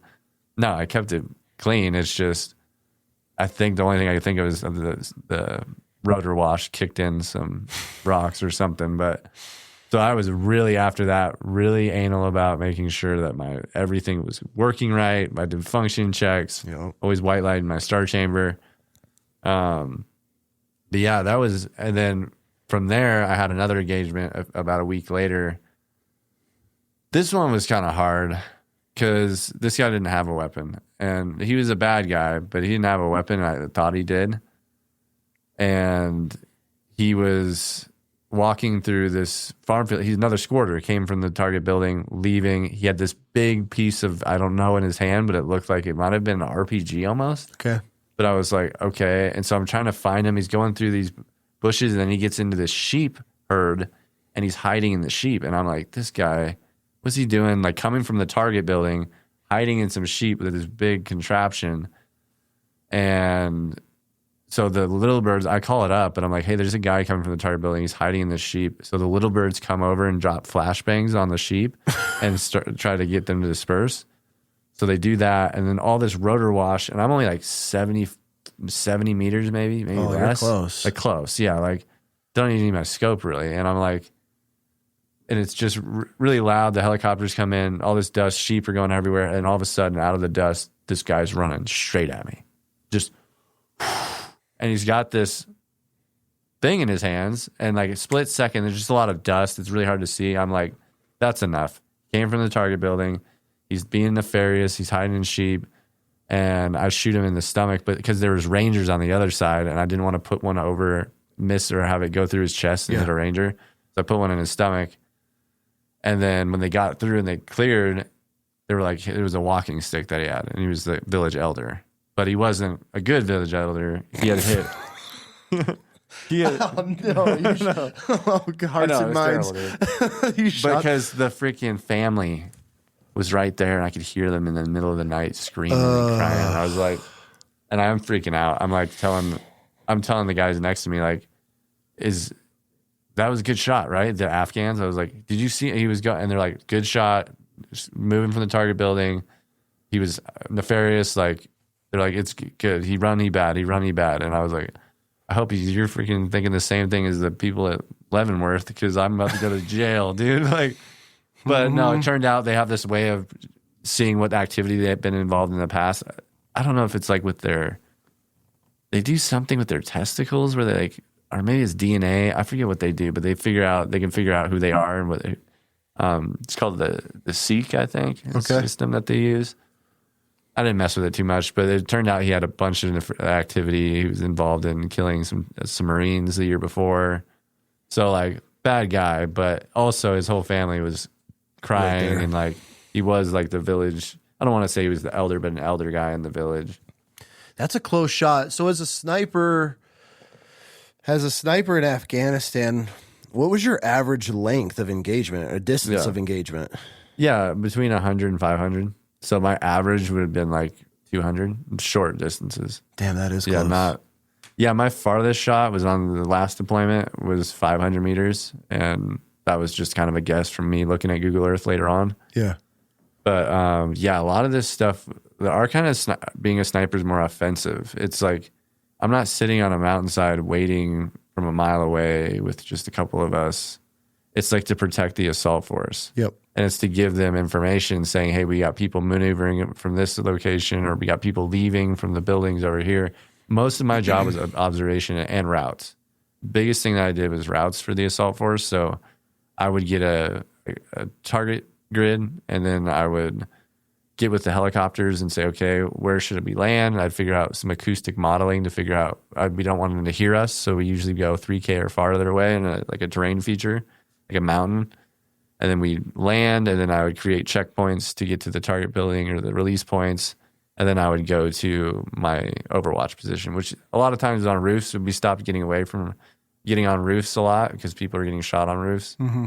So, but you got to be able to see too. So like a lot of times I'd be on the outskirts of the city, just standing up on shooting sticks, just like this, just watching, the buildings or watching the black side of the black side of the buildings. So yeah, a lot of it was like offensive. It wasn't a lot of 1,000-meter shots or anything like that. Yeah. Well, then I asked because obviously the movies and the whole Chris Kyle thing, taking that shot on the roof in the storm. That's I don't want to say too much about. I mean, I have my opinions on it. I don't like talking bad about the dead, but it's very unrealistic what Hollywood put into place with that. Because first of all, you're a mile away. That head size of a 9-inch target, just 1 mile an hour will move you outside of that. And he had a windstorm coming in. So how did you calculate the wind to an accuracy of a hit percentage that could hit a 9-inch target? And then also, you were shooting off a very unsupported position, not in the prone, off of a barrel. That's okay. I don't think that really. I think that's Hollywood that did that. But also, I would just call it up because you're most likely. It's all about hit percentage. Like when you put it, the stuff we did at Bull Hill, those are hit percentages. Like the stuff on the target. Like you have a certain hit percentage on a certain size target in certain conditions. In that condition, your hit percentage would be like 0.1%. So like, why would you want to take that shot knowing that the hit percentage is below a 50% chance? I wouldn't have done it. I would have called it up and said, hey, we have this enemy combatant. And I don't understand how he knew it was the Iraqi sniper from a mile away. My biggest, obviously that's from a sniper's point of view, everything that you touched on. As a Marine or not, just as someone that served their country. Okay, so I'm going to ask you this way because I want to hear it before I say my problem on that whole entire Chris Kyle shot, right? As a sniper, in the Chris Kyle scenario, mile shot on a roof, storm rolling in, and you have your whole team below you, would you ever take that shot jeopardizing a whole entire team? Because the whole thing was you now compromise everybody in that position. Why wouldn't you call it up, let them go get him? Say, hey, he's at the building. They have building numbers. They have GRGs. Like for people listening, a GRG is pretty much imagine a Google map of your neighborhood, and each building has a specific Alpha 1, Alpha 2, Alpha 3, and then it'll start Bravo. That's how ours were, at least. Yeah, they're like circular. So then you could open a map and you could talk to a pilot and be like, hey, hit B43, and they have the same map. So like you're saying, all they had to do is be like, hey, this guy's at F33. Now, to be fair, maybe a mile is outside of the macro GRG. Yeah, absolutely. But still, to give away your position for one guy that wasn't a threat, a mile away isn't a threat. Now, if you had to and he's taking pop shots and taking your guys out, I get it. But the way that Hollywood painted that wasn't really realistic. And I'm sure that's not even how Chris Kyle would say that it went down. Yeah. So, but he did. I remember watching him when I was, a kid, like seeing him on Fox News and him talking about how he had 160 something confirmed kills and just being like, and all his stuff was close range. He'd just stay on the glass a lot. And a lot of it was close range stuff, not a lot of mile shots. That's a big reason why I asked, because I think Hollywood and just the normal person thinks that you're, sitting a mile away, ghillie suited out and just overwatching and picking dudes off as they're running. But in reality, I mean, as an avid outdoorsman, right? I'm not a sniper. I've never done any long range anything in any military. But even just as like a hunting guide of how many dudes will fuck up a 200-yard shot with a rifle, let alone a human in a war zone with adrenaline, with all the elements and everything that come in the picture. Those shots, when you watch those movies, you're like, oh God, here, I know the reality of shooting. Obviously, you guys have been trained by the best. You are the best in any snipers in any branches. That's your job. But there's so many elements that come into play for that shot. That's why you're talking about your percentage chart. Well, Applied Ballistics makes a program that I bought that you can put in all your different variables. You can put in 1,600 a mile away. You can put in the wind speed. You can even put the wind speed deviation and being like it's plus or minus 1 mile an hour, or you can say it's changing plus or minus 4 miles an hour. Mm-hmm.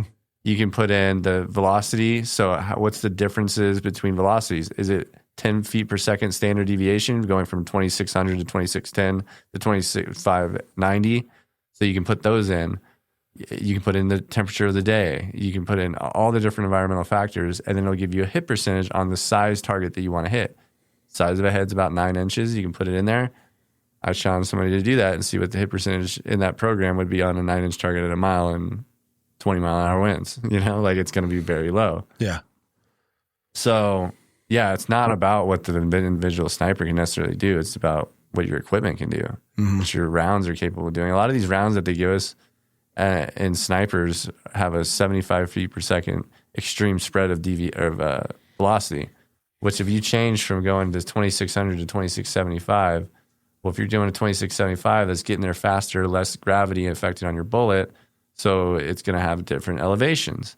And if your wind is changing off 4 miles an hour between, you're going to have different left and right. That's so crazy to me to think that the Army is providing snipers with such shit ammo that you have that much of a window. Oh, it's terrible, yeah. Like here we are sending billions of dollars to everybody that needs it in the world, but we can't get they make some. Like, Hornady round. But obviously, how many years ago is it? Like, ammo's come a long way, and I understand for people listening. Like, Sierra Match King is like the 175 grain Sierra Match Kings, the 110 LR, I think they're called, or something like that, M110 LR, or something like that. They're like, they're not the gold standard, but they'll get the job done. Yeah, especially with the stuff we were doing overseas, like for sure. But if you're really trying to do this stuff like what we were doing at Bull Hill, like you want to get the Hornady stuff to the 10 feet per second standard deviations, or even down. If you start hand loading, you get that down to 3 feet per second. Your velocity stays exactly the same, and your elevation ain't going to change much as long as you do everything right. That's why it's so impressive when I hear some of these shots and things that are happening with snipers and just SF team things at downrange, is because like I don't think that the average person really thinks how my mind works, but I'm like, man, that ammo literally went to the lowest bidder. Or like that javelin that this kid just launched, or the AT4 I'm carrying around, was literally the lowest bidder. And here we are, and we're expecting our snipers, the best of the best in the world, and you're getting just factory ammo. It's been in a can since probably World War II, or even if they've come out with these new rounds, it's like, why are we not just putting an extra little bit into making sure we have the best? And it blows my mind that we're able to accomplish so much with like the lowest bidder on everything that we're using in the military. Yeah, I got to have a lot of cool stuff when I was in Ranger Battalion and Special Operations. We got to do a lot of the cool stuff, but yeah, when it comes to marksmanship, I think there could be some room for improvement when it comes to the long range stuff, especially with the ammo. Yeah. Because a lot of the ammo you are getting is like really low, or it's really old and it's low quality For sure. But some of it does get the job done. I'm not gonna lie. Like to hit a guy at 200 meters, like that's not a big deal. Yeah. But if I had to take some mile shots or 1,000-meter shots with a 308, yeah, it's gonna be hard with some of that ammo if I'm really trying to hit a 9-inch target. Mm-hmm. And it's a poke. Yeah, it's a poke.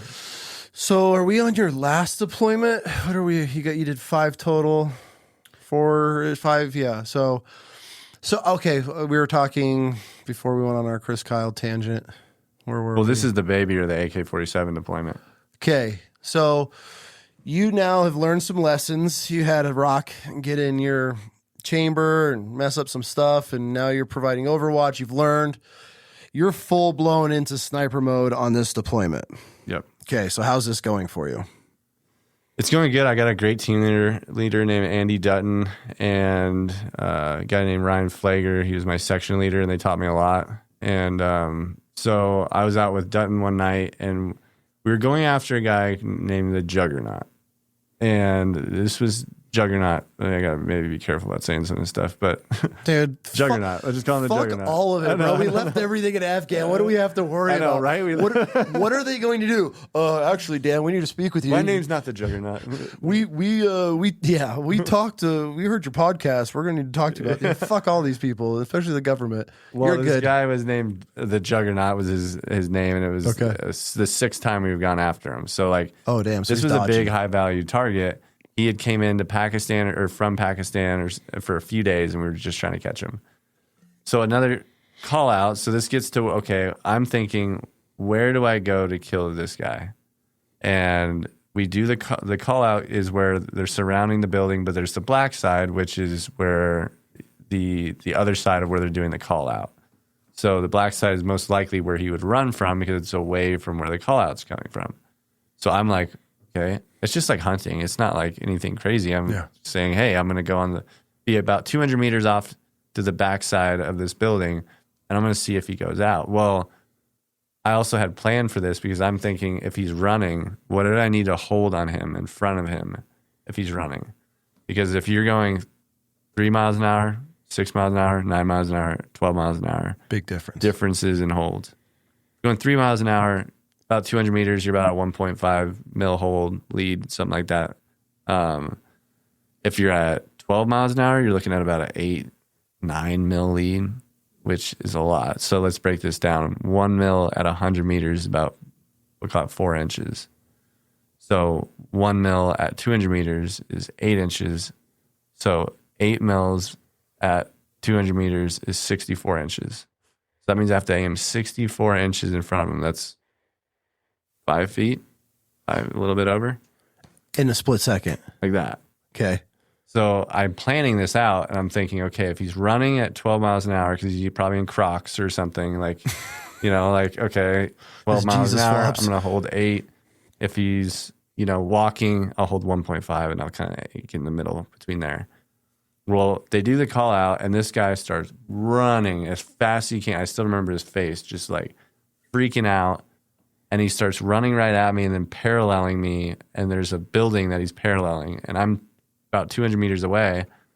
So I start engaging, and I'm way behind him, like way behind him. And I start realizing, wait, because it kicks in, he's running. I need to lead. So I increase my lead. Boom. I see the round hit on the building behind him. I increase again, boom, behind him, boom, in front of him, boom, closer, boom, behind him, boom, clipped him. And I put him on the ground, and he takes one big breath and puts his head over this little wall on the ground. It's like just a little barrier. I see his wall pop out, and he just takes one breath, and I right in his head and goes down. And I'm just like, holy crap. And then about a second from there, let's call it 5-10 seconds, another guy comes out around the corner, and he's got something wrapped in his hands like it's a baby. Like it looks exactly like he's carrying a baby. And I was just thinking that was the first red flag, which they teach you this in sniper school about advanced. Them dudes ain't carrying babies. What? Not that part, but they teach you about red flags, like your advanced situational awareness. Like, okay, your first red flag is that why would he be carrying a baby through this combat zone? I wouldn't take my kid where there's, and it wasn't just me shooting, there was other people shooting too. Yeah. So I was like, okay, well, let me zoom in. And so I zoom in on his blanket, and it looks like something's coming, but shooting from there. And that's like the second red flag. Like, what is that? And then I shine my laser on it. This is nighttime, right? All my missions are nighttime. And I get this glint of like a barrel coming out. And he just kind of like steps over the dead guy that I just shot. And I was like, this is weird. Like, this guy isn't carrying a baby. And I was going to be walking into a building within a few seconds. I had to make a split-second decision. Do I shoot him, or do I let him go into that room? Because a lot of times how we lose Rangers overseas is barricaded shooters. They go into rooms, they wait, and I'm not just saying Rangers. I know this is bigger on everybody, but we have lost a lot of people to barricaded shooters, just like Holtz that I was telling you about, Operation Red Dawn. And so I decided to shoot him in the stomach, though, to try to avoid the baby just in case. And then he was on the ground, and for about 40 minutes, they're asking me, who was it? What was that? And I was like, I don't know. It was either a baby or an AK-47 sergeant. And they're like, what? And I'm like, it's either a baby or an AK. I can't tell. But I think it's a barrel that's coming out. And I was kind of freaking out, too. Again, like really hard shots I've had. Yeah. It was like, I didn't know, because I didn't want him to get into that building and then us go and clear it and shoot us up. So 40 minutes goes by. I'm just like, longest 40 minutes of my life. They go through, they find that he has a fully loaded AK-47 with extra mags loaded in this blanket. So good decision. Oh, absolutely. But it was freaking me out because if I killed I still to this day, I'd be, it'd be hard to live with that. I feel like, and I've got friends that have issues with having they killed kids, justified because they had asbestos on them. But that's one of those moments that I still have nightmares about. Like, I have nightmares about the guy coming out. I have nightmares about the guns not working and stuff like that, or I'm missing equipment getting ready for deployments. I mean, I have a lot of these dreams every single night. It's just military dreams, and I don't even watch war movies anymore or anything. Yeah. It's stuck with me for years. But yeah, that was the baby or the AK-47 story. Was my story of like trust your gut. Like that guy was going in that room with a fully loaded AK, waiting for my guys to go in there. So but those red flags of saying the signs, and to be like, okay, something's not right here. So you ended up killing the Juggernaut? So it's funny because after that, there was a huge procession. So a lot of times after we're done leaving the area, we'll watch it with drones. Yeah. Well, they're showing me the drone footage. They called me into the talk and go, Litz, you killed somebody tonight. And I was like, what? And there was this huge procession, maybe 250 people with cars going through it, all in military ranks. And they were doing a funeral. And I go, I killed the Juggernaut. And I was like telling everybody, and everyone's like, shut up, Litz, you didn't kill the Juggernaut. And I was like, bull crap, look at that. I killed him. So yeah, it was kind of like that deployment. I was like, I got the Juggernaut. The Juggernaut killer. You're like, I don't care. I'm taking it. I don't know if they can. I'm sure that was the thing that at my level, I didn't get to know who these people were, why I was going after them. Which is kind of fucked if you think about it, by putting our sniper, anybody in these positions to take another life. And then, this is why I feel a lot of us have so many issues, because there was never closure. You're just like, did I make the right decision killing that guy? Instead of them coming back and be like, hey, this is what you guys did. This is how many lives this guy is, U.S. soldiers or Marines this guy has killed. You never hear any of that stuff. It's always just like, okay, on to the next mission. Yeah. I feel like it would be nice, but then at the same time, I get OPSEC, and we can't just have all of our troops knowing everything that's going on. But I feel in a special operations unit, you guys can shut the fuck up. Well, for the most part, not SEALs, but they talk about everything. But we dude, when we were over deployments, we didn't get to have cell phones. No, we didn't have any. I have 2 pictures of me overseas, and it was from combat camera taking it. Mm-hmm. There was no cameras. There was no having a little I love me book of photos when we got back home, or videos or GoPro footage, which I get a little bit upset sometimes, because it's like you see people with some of this stuff. And it's like, well, I wish I could have had some of that for my kids or something. But no, we were all business. When we were there, it was like we didn't get a drink or do any of that kind of stuff, or have our, beers or take pictures. It was just get on the ground, and within 24 hours, we were on a mission. And then we do our last mission. Within 24 hours, we're out of there. And it's about a 4-month deployment. Unless my last one was that 6-month deployment was the one that I was talking about. That was like a double one. Yeah. Which I know that's not that. A lot of people do 18-month deployments, so it's still a short deployment. But yeah, to me, it was a longer one. Yeah, 4 months would be nice. Yeah, 4 months would be nice. Just tear a bunch of shit up and leave. That's how it was, man. It was literally 4 months of just get your Ranger on and then get out of there. That's nice. Yeah, it was. They treat us pretty good. Even our housing was pretty. I mean, they were Connex buildings that were done up, so they were kind of nicer. Our chow halls were really nice on Kandahar. I don't know. They took care of us. I know a lot of guys that, I know that we help at the Ranch Foundation. I hear their stories, and it's what did you do? And it's hearing some of the stories of patrols, day patrols. And I never had to do a day patrol, and deal with IEDs. I had one IED go off. My medic in front of me, Doc Powell, he got blown up on that 3rd deployment. Stepped on a mine right in front of me, and he lost both of his legs, and they actually ended up parading his leg around the village. And we were going to go in to get his leg, but there's so many IEDs, they decided not to have us go back in there. How close was he when you stepped on the mine? I was probably not very close, 40 meters, but it seemed because it seemed like it was close. I just see this big go up in the sky, and I was like, what the hell was that? I thought maybe they breached or something, and I was like, And then I just see her Doc Powell just in the middle of the night scream his head off.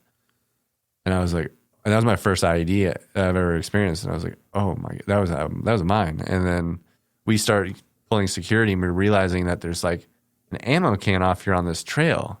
And I'm like, what's an ammo can? And you hear about them putting stuff out. And I start realizing we're in like a minefield. Like there's traps everywhere. And so we're just told to stay put. They come and pick the helicopters right where they dropped us off. They come pick us up because they were the whole place was rigged to blow. Damn, dude. And we were going to go get his leg.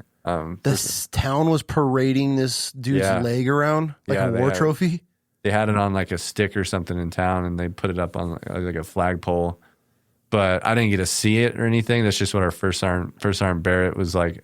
He's like one of the toughest first sergeants I had, and he was going to have us go in and to get his leg back, but they turned it down because it was too risky. Can you imagine losing dudes trying to retrieve a guy's leg? Dude, I know, but it was really humiliating having his leg. Like, they're just like, yeah, we got this America. It's like, oh, we can come in there and destroy you guys if we want to, but we're gonna take it easy. So yeah, you call it JDAM in on. Exactly. Like, you have no idea what we can do to you guys right now. Put a 500-pounder right on the heel of that foot, and that would have solved that village. Yeah, I've seen a couple of 500-pounders shot right in front of me. It had some like rocks sprinkled on me from the blast and stuff. What's that like, being on the ground when a 500-pounder hits? Yeah, I mean, for me, it was about 1,000 meters away. We were one click away. You got to be a click away. And there's this building that was ready to blow. What do you call it?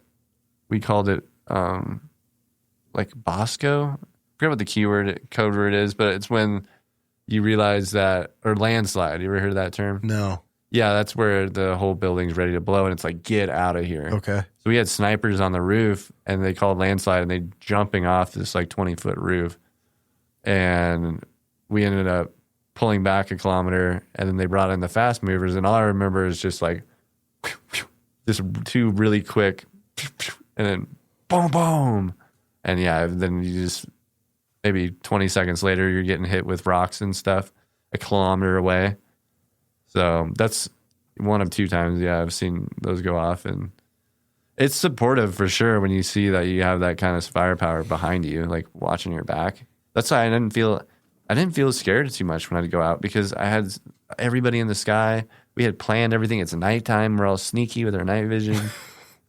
That's what I try to tell other people that are like, oh, I don't do anything cool like you. You're a ranger. I'm like, dude, you did a day patrol in Iraq. Yeah, like some of those Iraq stories you hear, or just any of the stories I hear of doing convoys and like route clearances. We had a guy that's been doing route clearances in Iraq. That was like insane stories.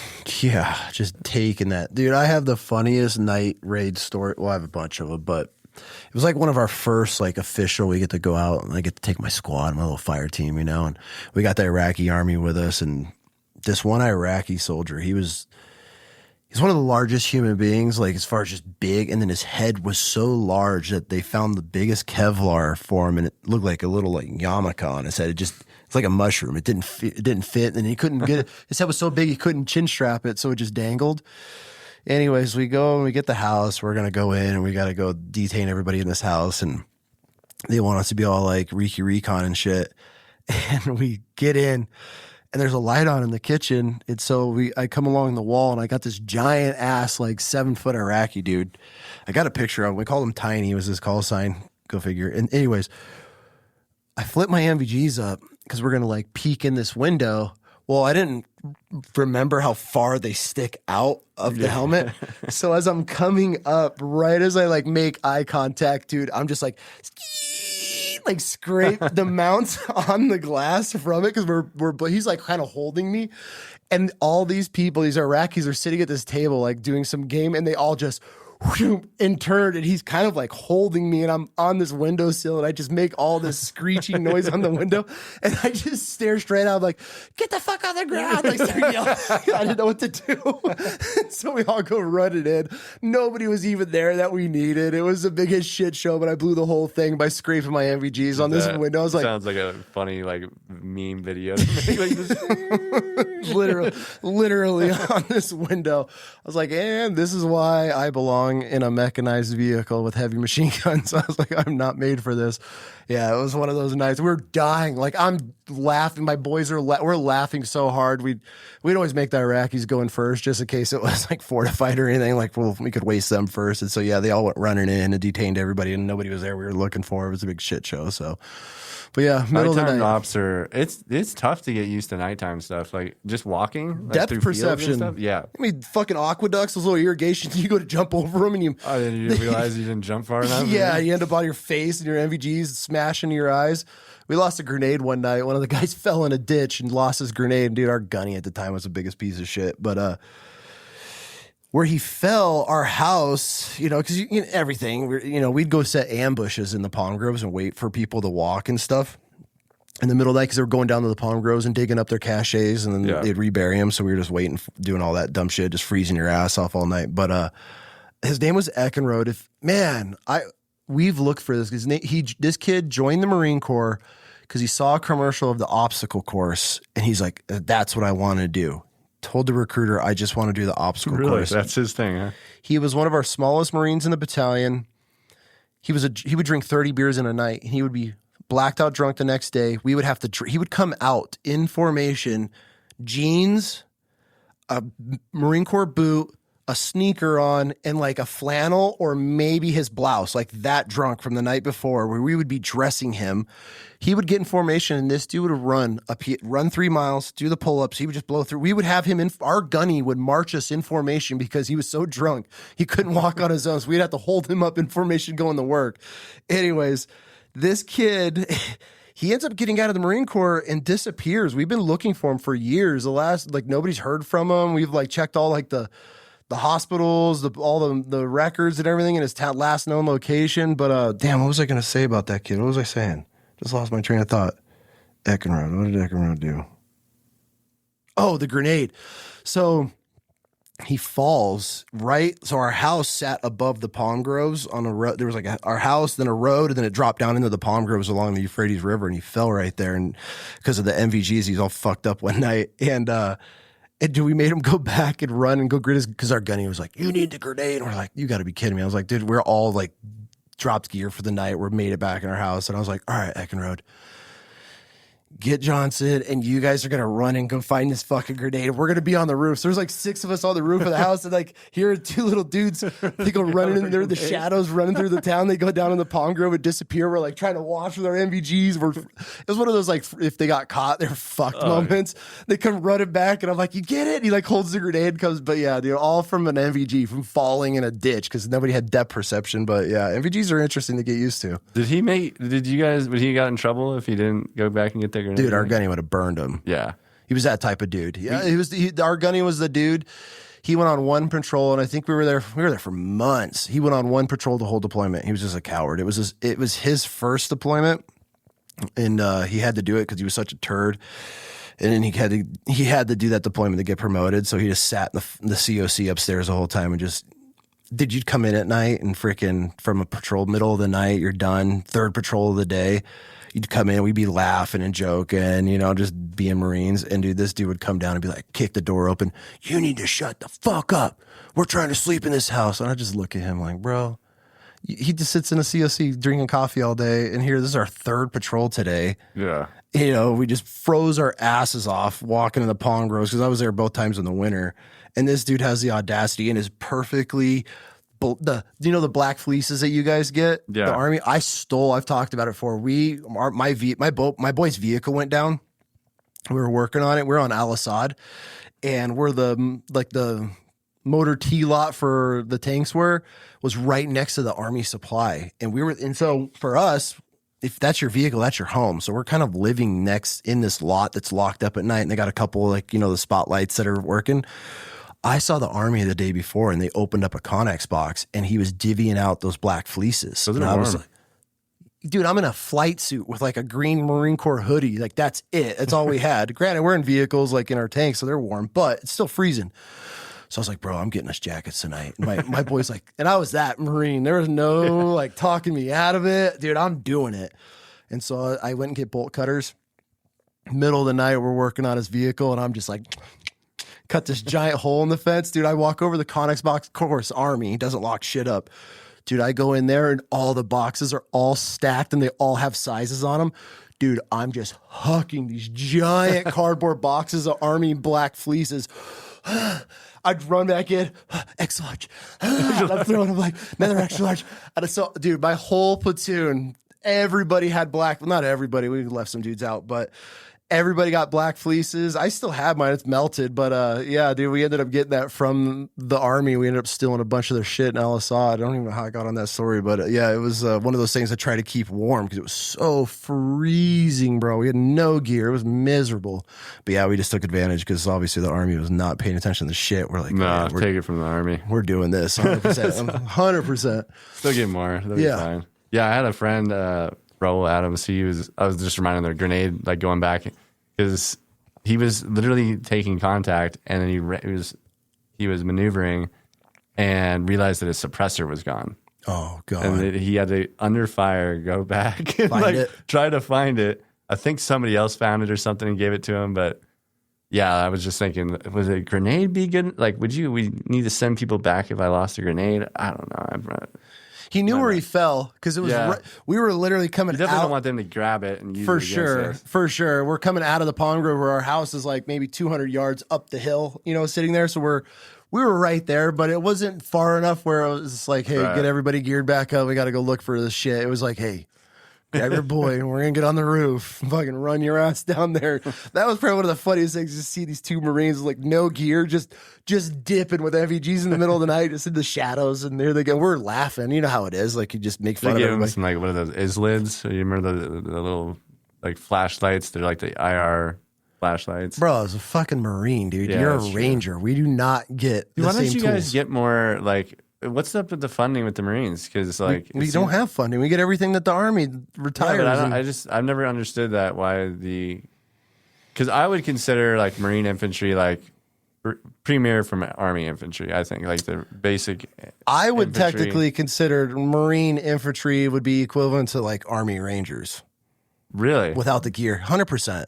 Like you mean with the training and everything? Not the training. That's just being able that to carry the separates mission. The training, like, that's what I think is separates is the money. I like pissing off Rangers by saying that because Marines will get it done every time, and obviously you guys got the training and the budget and all that goes with it. It's a budget. Because if you can get and I feel like with Rangers you get those guys to go through a little extra suck. It just takes a different type of person to go through that suck, and it's not like we're getting paid much more or anything. For sure, just demanding more from us. Yeah, no, I would not compare Marine grunts and Army grunts. I think that it's night and day. Personally, just because of I think the mindset alone would separate Marines from the Marines grunts. have a very tough mindset of like, I mean, you guys have the kick down the door if it's in your way kind of mindset. Oh, we're going through the whole house and then through the next one and through the next one to get to it if we have to. I mean, I'm glad I went the Ranger route, but I was like super pumped to be a Marine. I was really disappointed. And then when I went to Army, they didn't let me be a infantry. 0311 is what I guess it would be called. Yeah. But it was 11 Charlie, which is the mortarman. Mm-hmm. And at first I was like, what the hell is a mortarman? And then they were like, they showed me the tube, the 81, and I was like, this is the green army man that I used to throw away as a kid. Nobody wanted the mortarman. Like nobody wanted the, and so I wrote my drill sergeant. I was like, Dear Sergeant Franks, what the hell is a mortarman? You screwed me over. Like, you probably laughed getting that letter, but my life is over. It actually turned out I'm glad I went the mortar route for the first few years. But a lot of people go mortars and they go somewhere else. They go to the line or dogs or snipers. So it's a good way to transition. Yeah. Last deployment. So now you've gotten some time under your belt. You got back from your fourth deployment. That's when you went through sniper school technically at that point? Yep. Okay. So, but you've already had some time as a sniper, obviously, and which is probably pretty wild to be out there on these missions and everything and knowing a lot of what's going on because obviously you're working with a lot of these guys, but then going to sniper school.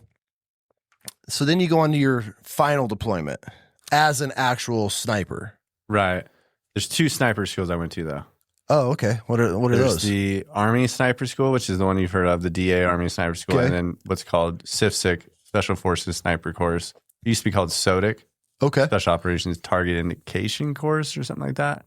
That's where Special Forces sends all their snipers. So Rangers get a few slots each year to go to the Special Forces one. I got to go because I was a senior sniper at this point. I was a section leader for Delta Company. And yeah, that's where I learned a lot about observation, camera work. We did a lot of stuff with cameras. We got really into stalking. I kind of had shooting down at this point by then, out to 800 was kind of like on silhouette targets wasn't too hard, but the observation point and working with cameras was really cool. What do you mean working with cameras? Yeah, so we get like a Canon 40 SLR, I think it was called. Yeah. And we would be able to set it up, and we'd need to take pictures of all 4 parts of this target compound, right? So for the assault force, so they knew exactly where the breach points were, where the entry points, all that stuff. So we were observing an area, and we'd have to go around, sneak around in our ghillies, set up a camera behind like a bush, and cut out some of the bush so that way the camera can burn through it without any obstruction. And then you would take a picture at night by opening the aperture setting and letting it sit for like a minute, and then take a picture. Yep. There's like ISO settings and different things you can do to get better pictures at night. So we did a lot of that out in the woods, and then we'd have a computer and download everything, send it to the assault force, the mock-up assault force or whatever it was. So you're now almost learning the reconnaissance side of the sniper team. So your job would be to go in, okay, here's the battlefield, and then relaying everything back. This is where you would come in. So you're kind of painting a more in-depth picture for the ground forces that would be coming in? Exactly. Okay. Yep. Knowing so that when they get to the target area, they're like, okay, well, this is the route's in. Here's maybe a route that is obstructed or you can't get in. Maybe there's barricades or something. Yep. Yeah, and the different windows, we need to make sure we mark all the windows and how to mark windows and things like that. Like Alpha is always at the top. That's your like top level windows, and Zulu is like the bottom level, and then in between there is your letters. Yeah. So that's a lot of what we would do. Like when you're trying to engage targets in a building, you would say like Alpha 4. If you're looking at a hotel room, well, you would have a hard time being like, oh, the enemy's in that window over there. Like, what window? There's 100 of them. So you have to designate every row with a letter, Alpha through Zulu, and then you would have each one left to right, 1, 2, 3, 4. Oh, so you're building a grid. Building a grid. Okay. So that way you can go Alpha 4, and they go right to the window. So it's like how you mark things too. But I didn't do a lot of the camera work in combat or anything like that. That was just for the schoolhouse for the most part. But what was the best part about going through that special operations sniper school? What stood out to you the most? Working with SF guys, because they are so chill. Yeah. Getting screamed at. Oh yeah, never getting screamed at. They treat you like a man. Treat you like a man. I was like, because I got there, I was at E5, and they were like E7s, and I'd call them sergeant, and they'd be like, "My name is Dave," and then so I'd be like, "Oh, chill with that. Chill with all the sergeant thing." Yeah, they were really cool. The special forces guys are really cool to work with. So that was really cool. Yeah, I mean, one thing that wasn't cool was like this is kind of hard to talk about, but my sniper partner, I still talk to him every other weekend or so, but he got pulled from the schoolhouse because he was involved in a murder case. So while you guys are together? While we were in sniper school, we're at the range, and they go, "Rangers, we need you to come up here." And my friend, he's like, "Dan, I need you to take care of my family and sell my guns," and because he kind of had an idea he was about to go away. First, let me say, I don't think that he's guilty the way they said he's guilty. And there's actually the Innocence Project is taking on his case. He's in jail right now, and so he may be getting out. But he got involved in a high-profile case, and he got pulled from the course and had to end up going to jail. And so I was just gotten talked to. The whole course was like, "What's going on? What's going on with them? What's going on with them?" And I was like, "I have no idea. I just, and I talked to him now, and can't tell me anything about the case, obviously, but yeah, that was really hard because we were partners and we were getting ready for the USASOC sniper competition together. And so that's where like all the best shooters in the world from different countries come in. And I was representing Ranger Battalion, so was he. And I had to start over with this SF guy that was a JTAC. It wasn't even a sniper. Cool dude named Corey on a third group. But he he wasn't like my other partner. We hadn't trained for like 6 months together. And so we had a place in like 11th out of like 24 or something. Okay. Not too bad, but Seals placed like last. So that's all I care about. Just joking. As long as they're not first. Yeah. No, but yeah, so that was a big train up for the USASOC comp, which was really, it was a crazy competition. The prize table at that competition had like rifles, suppressors, all sorts of pistols, like not like all sorts of stuff. If you got first place, you're coming with like $100,000 worth of gear. Really? Oh yeah, it was no intense. kidding. And even the swag bags for everybody was just like Pretty dope. Pretty dope. Yeah. But yeah, so that was pretty cool. Just getting ready for that competition. And the schoolhouse, I didn't really learn much more about the shooting because at that point I had, was it 1 or 2 deployments as a sniper now, and then like all these courses that I went to, and so I feel like once you've mastered the basics, fundamentals of shooting, I mean, how much more Not much. shooting through slits and different holes and ranges? I mean, obviously you could. There's always ways to advance, but I mean, killing somebody is killing somebody with a long gun. So yeah, there's only so much you can really. I mean, yeah, there's always advancement, but once you learn how to hit a target at 800 meters and in with a silhouette, you're like, okay, I got this. Like, it's getting hard to miss that 800 meter silhouette when you're dialed in. Yep. But yeah. But after that, that's when I went on my last and final deployment in 2014. This deployment was the culmination event of my entire military career. Really? Okay. Culmination of everything as a ranger, as a sniper, even as a mortarman, just everything came into play on this one mission. This is that mission I was talking about called Dread Anarchy. Okay. And this was in Kandahar, Afghanistan. We had gotten told that outside to the west of the city, right to the north of the Rej Desert. So the Rej Desert is a huge desert right to the south of Kandahar, gigantic.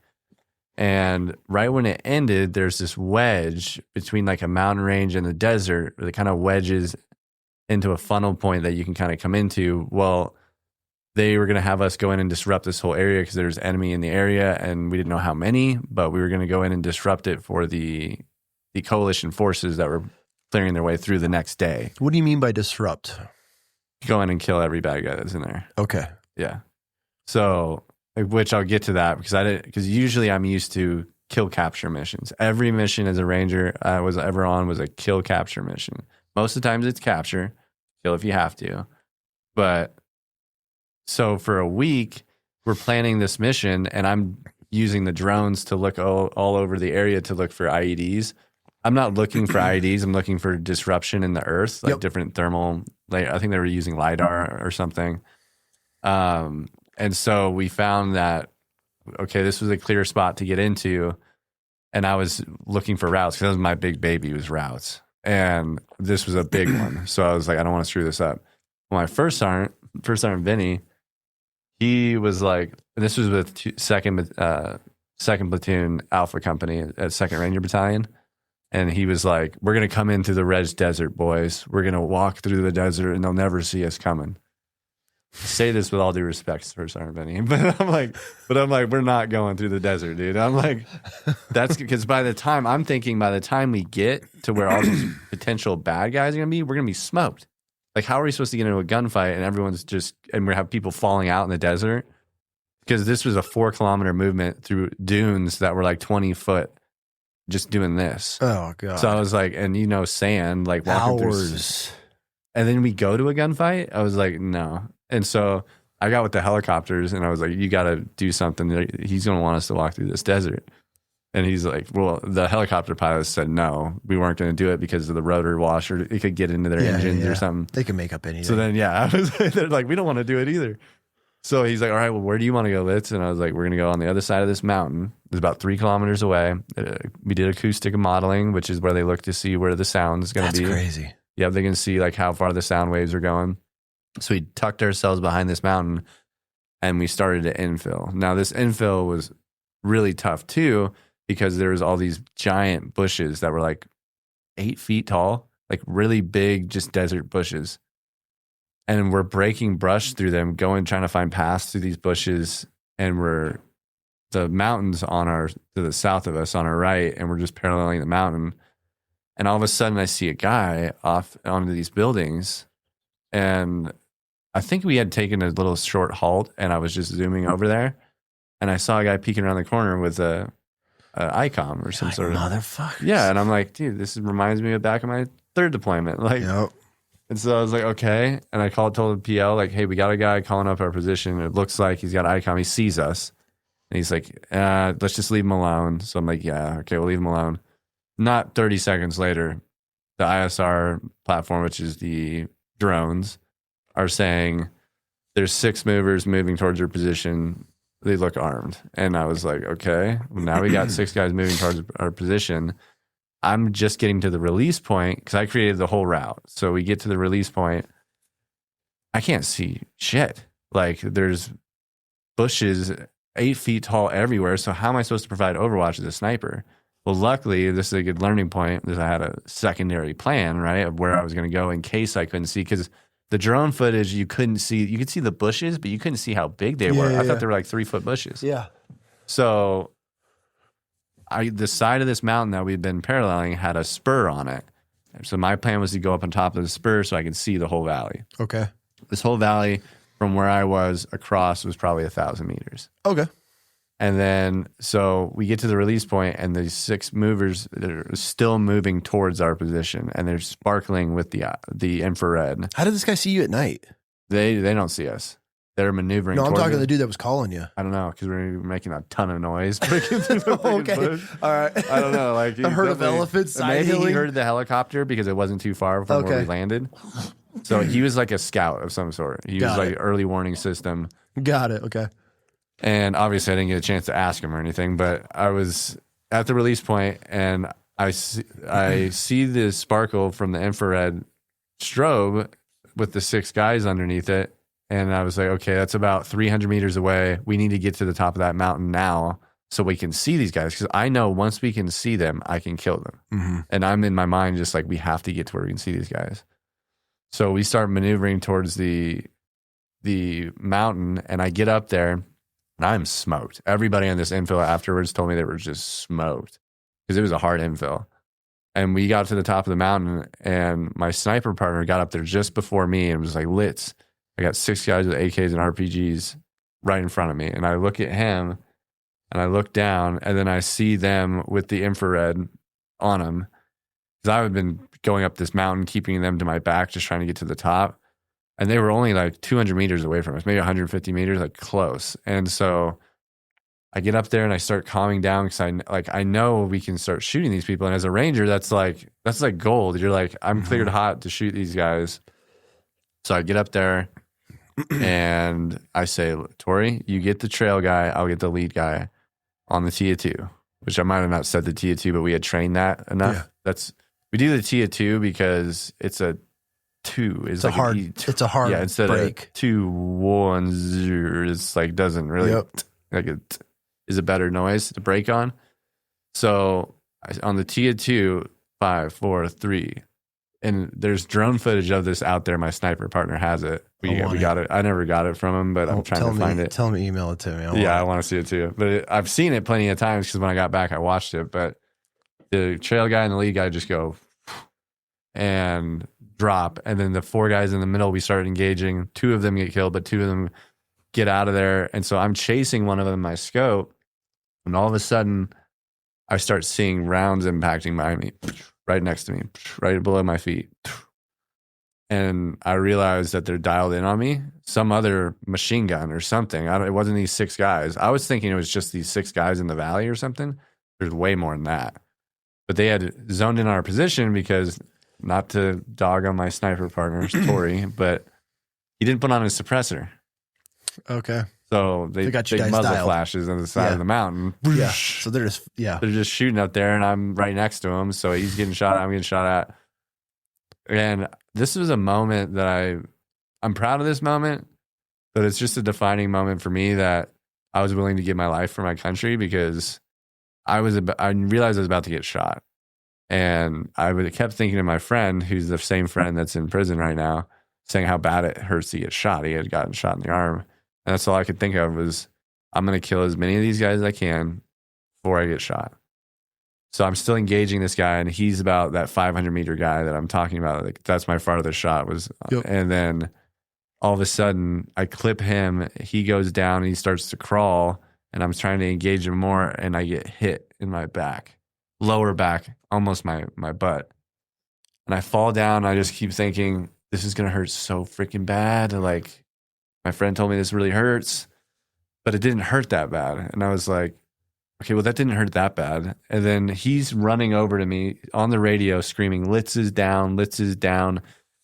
He's ripping out his tourniquet, like, and I'm out of breath. I'm so smoked at this point because I'm now engaging targets. I had just done that infill, and I'm out of breath, but I realized must have been a rock or something, that because the bullet hit like the mountain behind me, the rock, and it exploded and hit me in the back. No shit.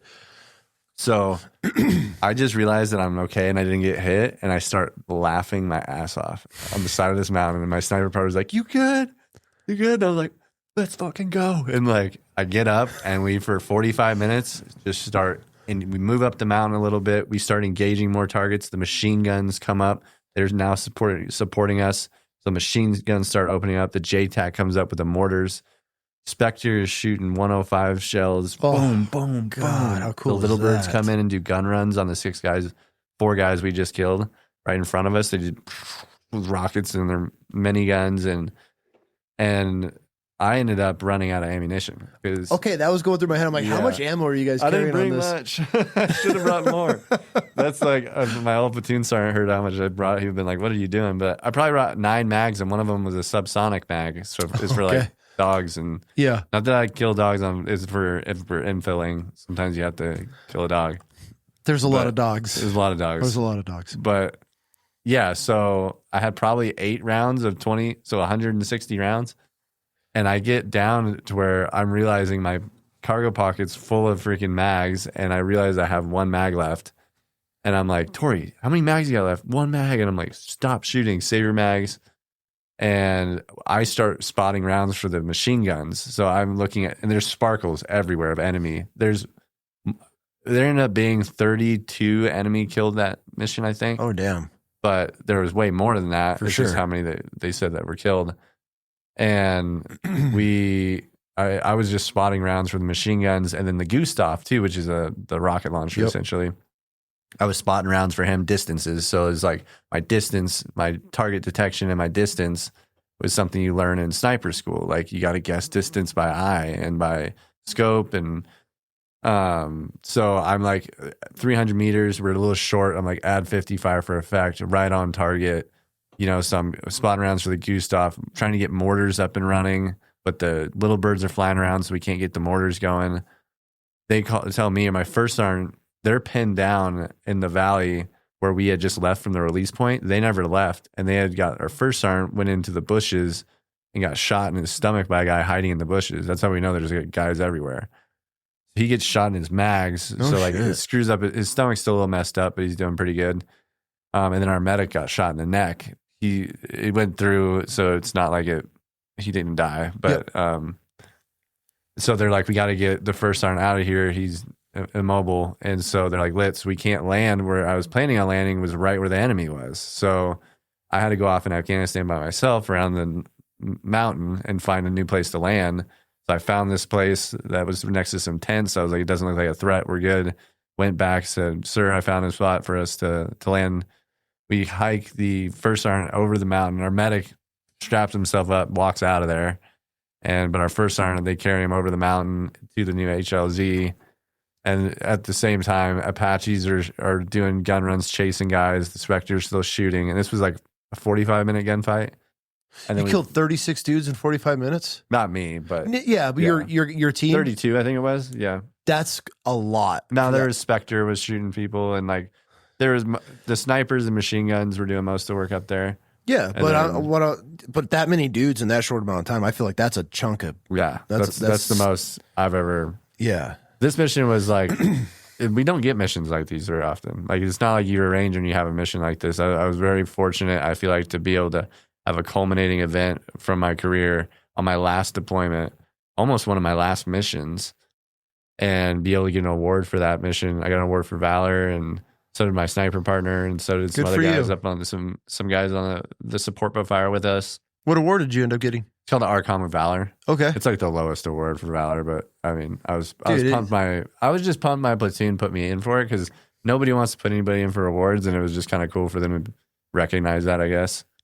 I was proud of it. I know a lot of people say they don't care about awards, but I was really proud that my platoon recognized me. Absolutely. Yeah. So well, to be able to process a situation. When you're saying run around a mountain, I mean, I don't think people are realizing, even if it's just 300-400 yards, it was probably like 500 yards. The elevation, you're going up and over, adrenaline, it's so that you're getting over that, but your mind's being able to process all of this. And you're now, okay, I have to shift fire to, we got to get our first sergeant out of here. We need a new LZ. And so you're processing this whole entire battle as it's going on and being able to work through such a high stress environment. I say that would be the least thing they could do to be able to, for what you were able to do during that time. Well, that whole award process put a sour taste in my mouth because when we got off the bird, we were flying out of there and the sun was coming up and the Res Desert, just giant dune, like 60-foot dunes, just ended. And then there's Kandahar, there's the city. So it was like, just surreal to be the sun's coming up. I'm flying out on the back of the Chinook helicopter, flying out over the sun's coming up. And it was just like all that aftermath and the smoke coming up from where the Spectre was shooting, the AC-130 gunship. And I got off the helicopter and everyone greeted us at the camp there that we stayed at, clapping and like, you got them, snipers. We're ready to go. We got the whole footage. That's got to feel pretty good. Yeah, it felt really good, and like just to do like a good job on your, to do a good sniper mission. It felt really good, and because I've been training on sniper mission or been on sniper missions, and that was like the culminating event. Yeah. So yeah, that was it was put a sour taste in my mouth because there's people that I feel like should have got awards on that mission that they didn't, like the machine guns and stuff. I was like, why didn't the machine guns? Like, they were doing a great job pinning down people, and they didn't get any awards. And it was kind of like they didn't want to give my sniper partner award because they said he wasn't the team leader. And I was like, but he was up there doing the same stuff I was doing. He saw the guys first, actually.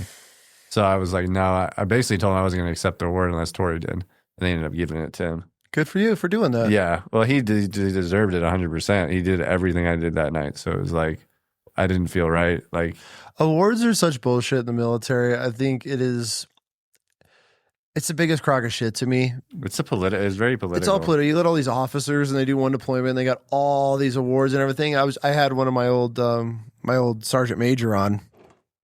He was in some really crazy battles. But he was telling me about one of his Marines that in the middle of the night they go into the hotel. They go into this hotel full of insurgents. And one Marine peeled left, ends up falling down an elevator shaft full of like rebar and shit. And then the other Marine went right, went into another room, and the team kept going like through the lobby or whatever. Well, the Marine that went right, it's pitch black. Can't even see your hand in front of your face, but they got NVGs on. And even though people think that you don't have light, you can still see, but you know how it is. Like obviously pitch black rooms, it still can be whatever, especially with our NVGs. Anyways, he goes around, he's telling me the story. How this Marine goes the wrong way, turns, and there's an insurgent coming out of the basement of this hotel with an RPG, and the Marine slings his rifle behind him, pulls his K-bar out, and meets this dude and starts hand-to-hand combat fighting this guy. As he stabs him, they roll all the way down into the basement, pitch black, laces this dude up, comes out of there. They find him like, what the fuck?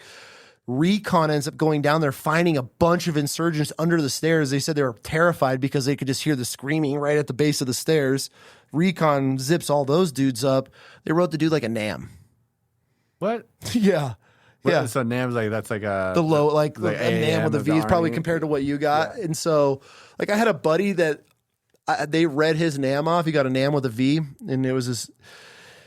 So my buddy and I are working up at the division, which is like super pogue land. It's when I was the first Marine Division color sergeant, and I got my boy was working with me, and so he ends up getting his NAM finally came through, and then they'll save up several if there's people around, and they'll do them all at once, and so they're reading all like these clerks NAMs, like for exceptional typing skills and being able to file their paperwork. And so they're reading all like these super pogue NAMs, right? And I'm sitting there looking at my boy, and he's standing there, and this dude's stacked. He's got 2 or 3 Purple Hearts. Like he did the push of Fallujah, like all of it, right? And they're sitting there. Then they finally get to him. They save his last. I wish I had this on video. And they start reading his certificate. And they're like, while taking out 36 enemy combatants, while receiving a grenade, picking the enemy grenade up and throwing it back at the enemy, taking out 6 enemy, like they're just reading, like hurdle the wall, machine gun 6, and it sounded like Rambo. They're reading off Rambo's certificate after they just read like these 4 admin Marines NAMs, and then he's just standing there and he gets his NAM, and but it was one of the funniest things hearing how these Marines got their NAMs for like exceptional typing skills and filing skills, and then they finally get to my boy, and it literally, if you had your eyes closed, you would have thought they were reading off Rambo's NAM because of all the shit. Like this grenade come rolling in, he kicked the grenade, it ended up hitting the door frame and rolling back at him, and he grabs another Marine and throws him through like this door window, like this port that went out of the house, ended up saving a bunch of dudes' lives, like all in this battle, and he gets like a NAM for it. That's what I realized was like, well, I think there's a political thing where if the people that you're with don't have that kind of award, a lot of times they don't want to give the younger enlisted 100%. 100%. I experienced that a little bit, and I was like, I kind of got into it with one of the sergeant majors and was like, hey, you got a freaking award for doing this. And because he said my sniper partner was just doing his job, or the machine guns were just doing his job. So I go, well, you were doing your job that night. Aren't you supposed to be a sergeant major going around checking casualties? And he was like, kind of told me like, fair enough. And then I think that might have been one of the reasons why they gave the award to my sniper partner. But good for you for fighting for it. Well, yeah, because it was just like, yeah, that whole process put a sour taste in my mouth. I see why people get real pissed at awards. Yeah. It's a crock of shit. Yeah. So you finish up that deployment then, huh? That was my last deployment. I think that was like a month before that was July 28th. So I think I went back home like August 28th to September 1st, something like that. Yeah. So that was, and then I was pretty much, I never deployed again. And then I was pretty much, ended up the career at, actually I went to, I was getting med boarded. And I was ended up at 2nd ID, which was an infantry unit down the street from Fort Lewis from Rangers. Yep. That was one of the coolest things I honestly did, was being able to give the knowledge that I had from Rangers and go with these kids that literally just joined the Army that will never most likely deploy. Yeah. Will never get any good training. But I went there and I gave them as much good training as I could. I brought them out to Bull Hill and they did training exercises out there and stuff. That's cool. And then they let me leave to start Bull Hill. So I was only there for like 6 months, and then I got med boarded out, left 6 months before I actually officially got med boarded to start Bull Hill. This was when we were meeting at this point. You were fresh. This is exactly when that was going down, yeah.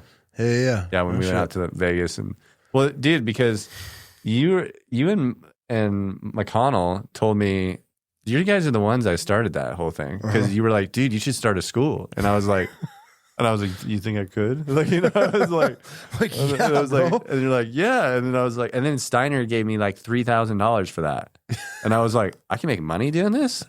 Yeah, I remember it was out of Dodgers. He paid you $3,000? He paid me $3,000 cash. And I didn't have to pay for like, all that stuff was paid for that you guys had, right? Like all the equipment. Yeah, he only paid you $3,000 for that whole thing. I was pumped. Yeah. What a motherfucker, I know, bro! It really, realistically, something like that, $20,000, easy, yeah, for sure. But 100%. Well, he had obviously invested a lot more in the Bull Hill and stuff, but yeah, so that got me into believe again. Like you helped me believe in myself. I appreciate that because got to start that whole venture, and which was a great.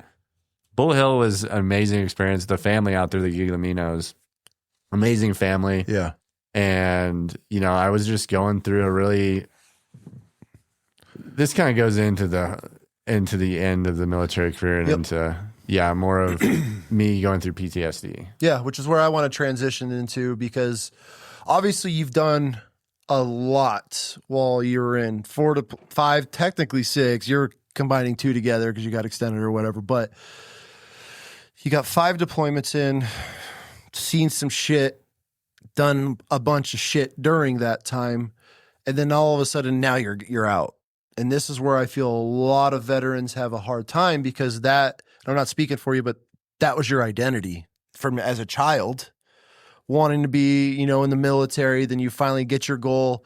You become this mortarman, then transition to becoming a sniper. Then you end up going on one of your last missions, which was probably one of the craziest missions you were ever on, save lives, ended up being able to think and just be able to, process this whole entire battlefield and got guys out of there, rerouted the birds for a landing.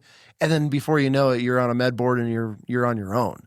And that's where I feel a lot of guys, there's no help for, hey, Dan, you walked up and shot a dude square in the face. Like, let's start processing this. Instead, they're just, thanks for your service. Have a nice life. There is no any psychologist that ever after any mission where I engaged the enemy came and talked to me. There wasn't never. There's a chaplain available, but it wasn't like never came to me and talked to me. It was just, I was out the next night on another mission, and that was it. Like, and when I got out, the reason I got med board was actually because I was going to Delta Force selection called Combat Action Group, CAG. Had my packet in to go, which is where a lot of Rangers go. And like, that's kind of like our big brothers. That's where you go if you want to take it to the next level. And I'll segue into this, but my friend had told me right when I put in my packet to assume that I was being watched. The same friend that got me into snipers that went to CAG later. He's like, assume you're being watched right when you put in your packet.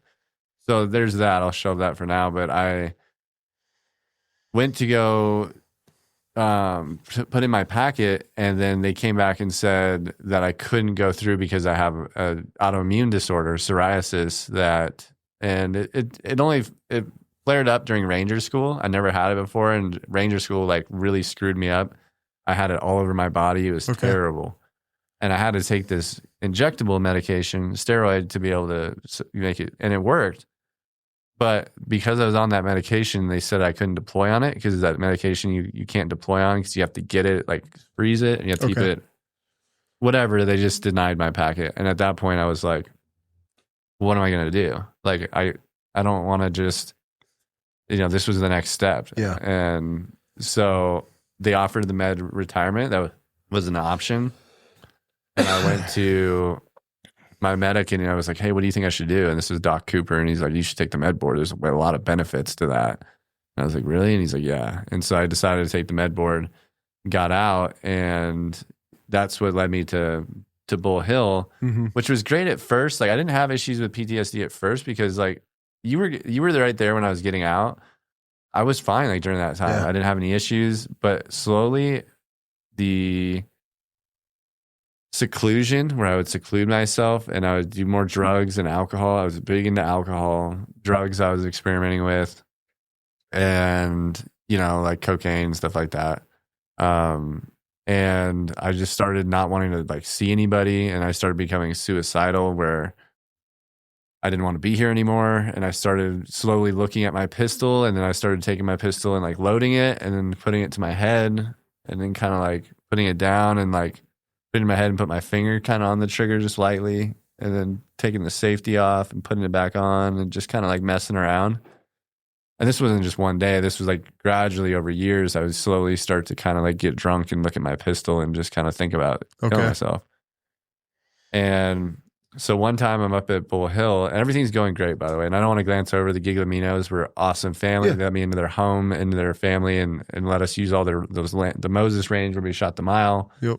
I had met a lot of good people, and Steiner was helping me out a lot, and Steve. But Steiner, he didn't understand what I was going through. He just didn't understand. Like, but one night when the Rangers were there training, I just couldn't handle it anymore. I just got back from Hawaii and I just drank the whole time and did drugs and like, got back and I was just going through a bender essentially and trying to get the Rangers to do their training. And my first sergeant from that Dread Anarchy mission was downstairs. Now he was a platoon sergeant back then, but now he's a first sergeant, and he noticed that I was not doing well. Like I wasn't hiding it anymore. He's like, Litz, are you okay? And I just looked at him and I realized at that moment that I wasn't hiding it anymore. Like I was hiding it pretty good from people for years, but once he noticed that I wasn't hiding it, I immediately went to my office and everything got really loud. This is my first suicide attempt. everything got really loud and just kind of chaotic in my brain. And I'm just fast pacing to my desk where I had my 1911 in the keyboard little sliding thing. And I grab it and I just go like, and I clench and I tried to pull the trigger, but I froze up completely. Like my whole body, like I couldn't pull the trigger. I just tried to do a quick little pull. And then within a half a second, I did that and I threw the pistol down and I realized like, holy shit, I almost just tried to kill myself. Was able to step back after that second and take some deep breaths and go downstairs. And my first sergeant was like looking downstairs. Are you okay? Like he didn't know what was going on upstairs. And I told him I just tried to kill myself. He had actually said, okay, that's great, but can I finish my steak first and we can talk about this? And I was like, and I just go, I was like, what the fuck did you just say? I just tried to kill myself. Like, and I'm trying to explain it. And he goes, I know, let's come down here. And he's like, he's a pretty salty guy. And he's like, come out here. He's like, that's how I deal with it, man. It's humor. All right. I deal with it too, dude. And like a lot of us do. And, you know, like we need to get you some help. So the next morning, there's a meeting in the morning and they're like, we need to go get Dan help now. And so I left and I went to Spokane to meet up with some friends that were going to take me over to Seattle to fly to Texas to go to Camp Hope. I call it Camp Suckass because it wasn't very hopeful to me. But and I went down to Camp Hope, and which the PTSD group of PTSD of America, I forget what they're called, but they paid for my flight. It was really cool. Got me down there.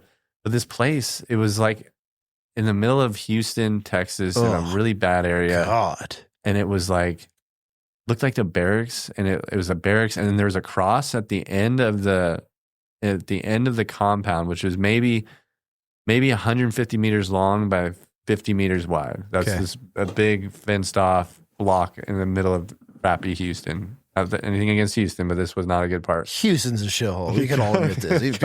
Yeah. Well, this part definitely. I mean, it's the only part I've been to. So I remember this cross down there, and it was covered in weeds, and it was like, this is depressing. And like, I would go to that cross every day and just have my Bible, and I'd read my Bible, and 'cause I was so scared. I went to this place, and the reason I kind of had gone to this place was because of I wasn't just going through PTSD. I was dealing with some psychotic episodes.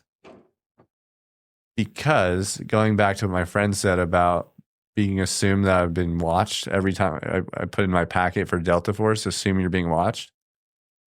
In 2016, I signed up for a TV show called Ben Affleck or called The Runner by Ben Affleck and Matt Damon. Okay. It's a real show. It's a crap show because it's just a special operation guy they were looking for to run around the country and have two people chasing him. And it's like tag. It just sounds stupid, right? Like, but it was a real show.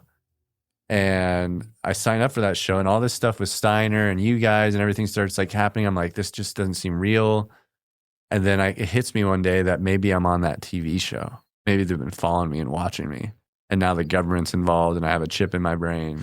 Oh, so you thought like us in the whole process was part of the show? Yeah. Really? Yeah. I didn't know this. Yeah, no, I didn't know if I wanted to talk about it. You thought I was like a plant for a while? I like thought a spy? everybody, even my friends and everybody was in on it. No shit. Yeah. What year was this? This was started in 2017-ish. Okay. To about 2023 was my last episode. Damn, you battled that for years. Yeah. Now it's psychosis is what it is. For sure. It was started from real things, like real events, like the Delta Force. Assume you're being watched because they'll watch you right when you put it in your packet. They'll come into your house and watch to see how you act in society. And then the TV show, like I really signed up for that TV show, and I was like, I was in really good shape getting ready for Delta Force. I was met their criteria. It was weird I didn't get a call back, and so I thought maybe that was part of like all this stuff happening. Oh, okay. And in my mind, I just with the combat and everything happening, I started to think that I was on a TV show, a literal TV show, and that they were following me, and I'd come in and out of that psychosis. And I was just really confused. I didn't know who to believe. Like, do I trust my friends, family, the government, God? Like, I didn't really have God at my time in my life. So that was when I led me to that porch, when I was on the porch, and I was like, what am I doing, God? Like, what's going on here? Like, I'm not on a TV show, but none of this makes sense. and God said you need to leave and start a healing ranch. And this was the first message I've ever gotten from God. And I believe the suicide attempt was God stopping me from pulling the trigger. And you're not a religious man prior to this. No. Did you grow up in a religious nothing? I hated church growing up. Yeah, I didn't like going. I believe that there was a higher power. Okay. But I never explored it no. So but you were a little God conscious at this point, or you're just like, okay, yeah, I knew there was something going on with like God. I just didn't know. I was listening to like the devil was tricking me with the TV show stuff and all that. It was like the devil's tricks. And then God was trying to get me to leave the ranch because I had to go start a healing journey because my purpose isn't to shoot guns. Got it. It was back then. Yeah. But now I had to start a new journey, and that was to help veterans with the Ranch Foundation. So that's what started the Ranch Foundation, was God saying you need to start a healing ranch to help veterans with PTSD when they get out, and psychosis as well. But veterans that struggle with that transition process and getting into certain modalities and even getting into medications, and things like that, or supplementation. That's what I wanted to do. So I left the ranch and I started. The first thing I did was I went to a music shop. Hold on, pause. Yep. You skipped over 4 years of psychosis, PTSD chapter. That's where I'm at right now. Okay. 2018 is when I left. So there's 4 more years starting from 2018 to when my last episode was. But you didn't have the epiphany of the ranch project till 2018. Okay. Oh, that was 2018. Yep. But you still battled this whole entire time. Yeah. Okay, I'm tracking now. Sorry, didn't mean to interrupt. I thought because I want to paint this picture of what veterans are going through afterward, because there's it's one, a lot of guys don't like to talk about it, and I appreciate the guys that do, just because it helps people realize. And there's a lot of people out there that are still struggling that might be able to realize that I don't want to skip over this chunk of your life, because it's a pivotal part of your life. I mean, this is the biggest one. Yeah. Yeah. Yeah, well, because I had TBIs when I was in two. I got knocked unconscious 3 times, and there's serotonin. There's my serotonin levels were all out of whack, and just like the chemicals in my brain were out of whack. And I was drinking a lot and doing drugs, and like I didn't know what was the problem, but I knew I needed to leave that environment because it was a toxic environment. For me, it was very toxic. Yep. And that's when I first started. I went to the music shop and I got a guitar instructor named Joe Brash. Still do lessons with him every Monday. And that helped me get into music therapy. I started working out, like really getting into working out at 5 a.m., like getting back into my regiment. That was a huge thing to get my mental health back on track. Started doing yoga, hot yoga. That was hard to do because it's hard to do. Things that are hard to do build resilience and makes it easier to do other hard things. Yep. So I was doing hard things and getting into jiu-jitsu. I got a scholarship with We Defy Foundation. I went to Boulder Crest, which is a great organization that helps veterans, merging vets and players, where they get people together that are veterans and pro players. Like you name it, I tried it. I went on a journey to Maui with a shaman at the beginning of this, where I met a lady on a plane it was definitely an angel, like for sure an angel, and she still is. But she sat next to me on a plane that I was struggling with coming back from Maui, doing drugs and alcohol, and just like I was in a really dark place. And she sat down next to me, and something told me that I needed to talk to her. Something said, you need to talk to her. And I wasn't in the mood to talk to anybody. I was sweating. I was profusely sweating. I was going through alcohol withdrawals. Like, it was bad, dude. And so I was not in a bit. I started talking to this lady. I'm like, well, why are you here? And she says, something told me to come to Hawaii because there's a group of people I need to help. And I was like, what? And I got the chills. Like, I get the chills thinking about it right now. And I started asking more questions. And she's like, yeah, I feel like there's somebody here that I was supposed to help, but I didn't find them. And now you're sitting next to her. Next to her on the plane. And for 5.5 hours on the way back from Maui, she's doing meditations. And I'm sitting like this in the chair. She's sitting like this next to me. And I'm talking about the stuff we're talking about in combat. And people around us are looking at us like, what is going on? And we got done with that. And we landed in Seattle. And she's like, what do we do now? And I said, I have to see you again. Like, I have to work with you. And she does work with people all over the world. She lives in South Africa now. And so we met back in Maui for a week. And that's where one of the biggest healing things I did was meet with her and do trauma release therapy for a week in the jungles. It was very woo-woo. It was very meditative. Explain. What's woo-woo? Like she would have me go into this field and like go into this room and look at and pick up a baby and then go into some of the trauma like when I was a kid. And then I don't remember all the details, but I would shake like profusely. Like I would just convulse and shake.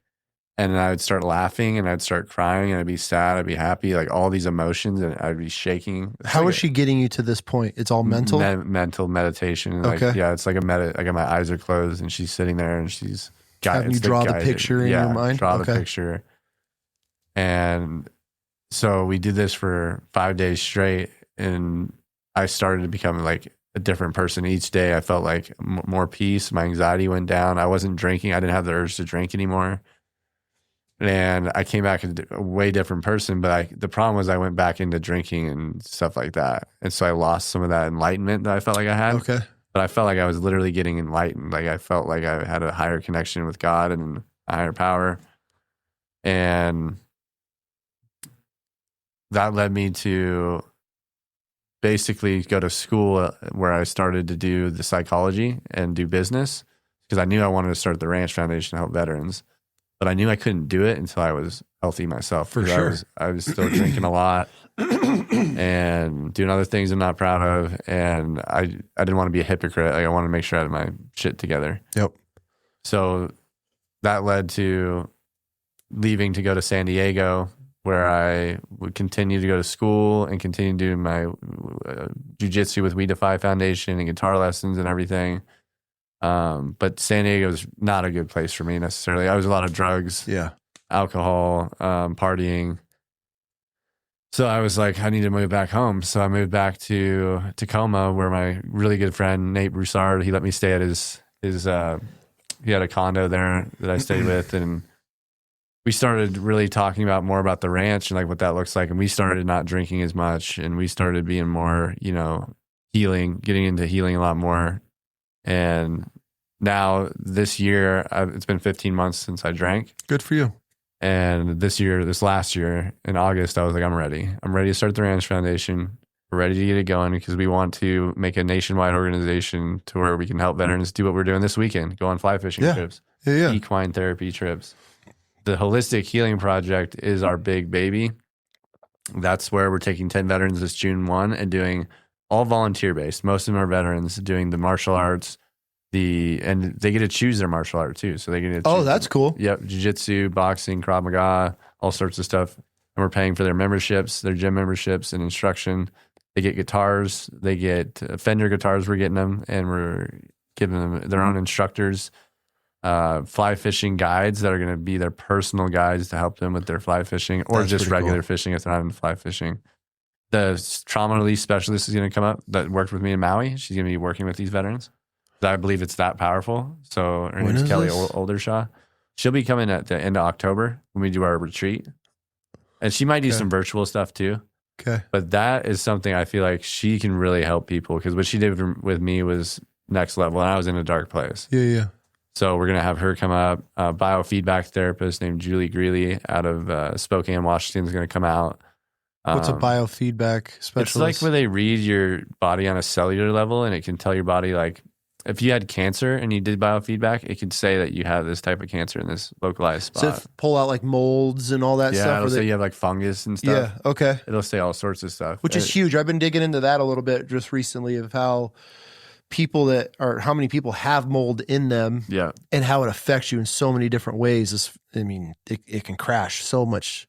Yeah, I've heard the same about the mold. That's why I was asking if that was it. I wanted to get that test done. It'll say biofeedback. I mean, maybe not always, but it'll pop up with stuff like that where every one of mine's different. But she's just sitting there for an hour. I'm on a table, and I just kind of sit there and meditate. And this blankets over me with sensors, and she's just reading it's a quantum computer that she's reading. Like, it's popping up with things that a lot of times. Things like the word will pop up, like resentment. I'll be like, your resentment's really popping up. Like, what's going on there? And I'll be like, well, I've had a lot of resentment this last week towards this. Or, a lot of times my neck pops up because I keep having these neck issues. And she'll say like, yeah, your C5 something is like popping up again.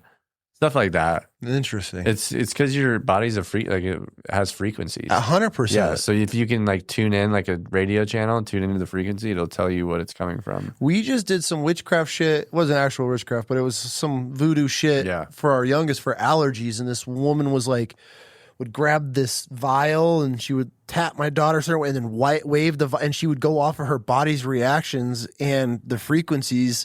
Ended up nailing a bunch of her allergies and stuff. It was something that we would never have done if it wasn't recommended by somebody that ended up saving their child from. They ended up discovering after years of this kid's almost emaciated, almost dying. Nobody can tell these parents what was going on. They went to this voodoo witch doctor shit here, and she was like, "Oh, you have Lyme's disease." What was it called? She said that after doing her little test, and they'd hold the bottle and do all this shit. Lyme's disease. None of the doctors, not one, all the specialists, nobody can diagnose it. And then she goes to this little hippie ass doctor. And so, yeah, we were like, all right, we'll take, because she's got some issues, nothing major, but allergies. She's like deathly allergic to horses and she's obsessed with horses. So we're trying to figure out how to work around that. But yeah, she nailed a bunch of stuff. And we're like, holy, because Britt's pretty on it when it comes to the girls and problems. And so Britt's like, I want to see, and nailed everything that Britt already knew, nailed every one of them. What was it? What is it called? I'll get you all the info after. Yeah, I'm curious. Britt's got all that. Because there's a lot of stuff to some of that Eastern medicine, but I don't think biofeedback's really Eastern. That's like pretty well. They use it for like racehorses and stuff like that, and like athletes. So, and I could explain biofeedback better. I know she could explain it better, but yeah, I mean, we want to do any modality that's out there that people are doing. We talked to a lot of energy healers, sound healers. We want to bring them in to be able to offer their space virtually, like as a group setting to our 10 veterans. And also at the retreat in person, we're going to have like time slots with all these different things for a week.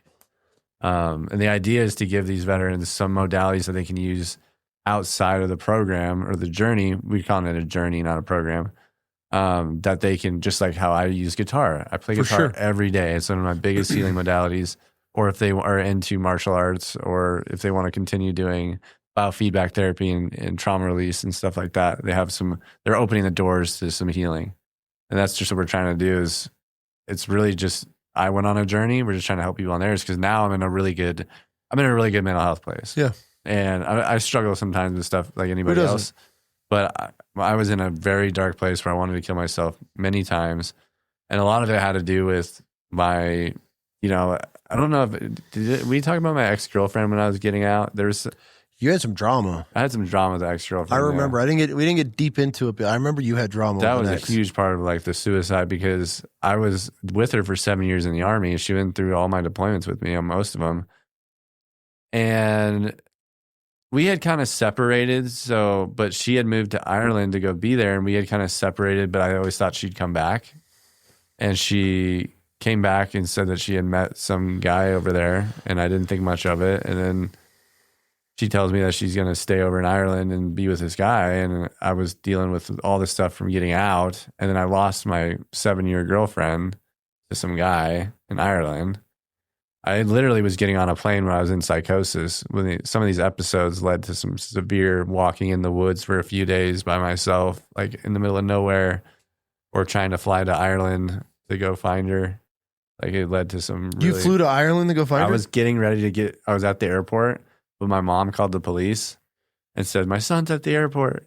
And he's crazy. Don't let him on a she plane. called him. Yeah, but yeah. And then they showed up and they're like, Daniel? And I was like, yeah. And they're like, yeah, you're under arrest. And they arrested me and took me to the VA, which is another problem. Is like, I wasn't a harm to anybody. I was just I was in psychosis. I was in a bad mental place.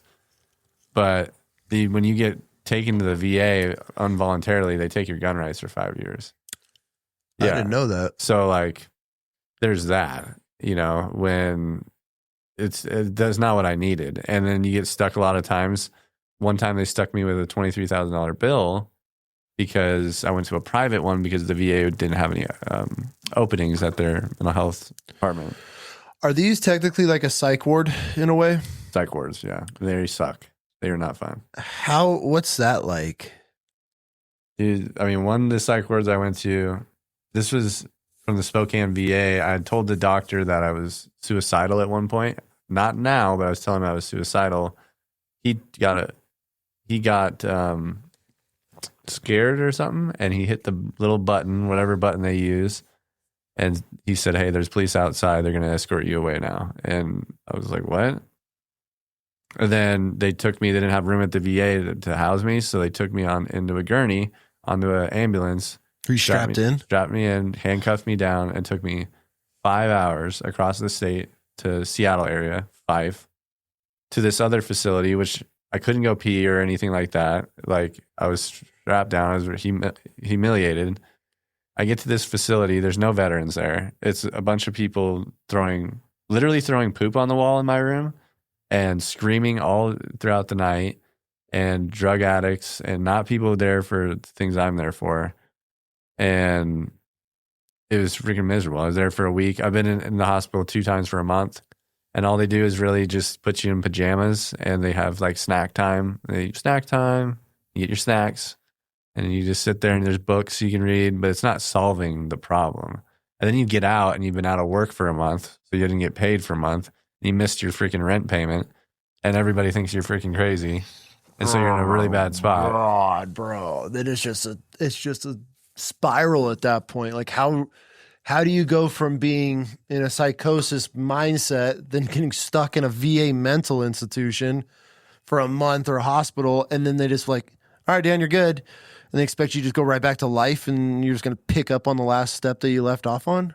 Like, how does that help? How does that help anybody? It doesn't help. It's got to be, I mean, what it does do is it locks you down so that you don't harm yourself. I get that. But it's not fixing the problem. It can really hurt things. And yeah, like when I went to the ambulance ride, they stuck me with a $5,000 bill, and they didn't pay for it for like 18 months. And it was like on my credit. And that's like, that was a lot to me back then. Sure. And like, so yeah, and I'm not trying to sit here and dog on the VA. It's just, things need to be done better, and that's why we started the Ranch Foundation, is because we want to become a nationwide organization. Absolutely. We want to be a release valve for the VA to say, hey, your guys in the mental health department, send them to us. We'll help them connect with mental health resources and with holistic healing resources outside of the VA's med system, because right now they just medicate you, and then you don't know if it's going to work.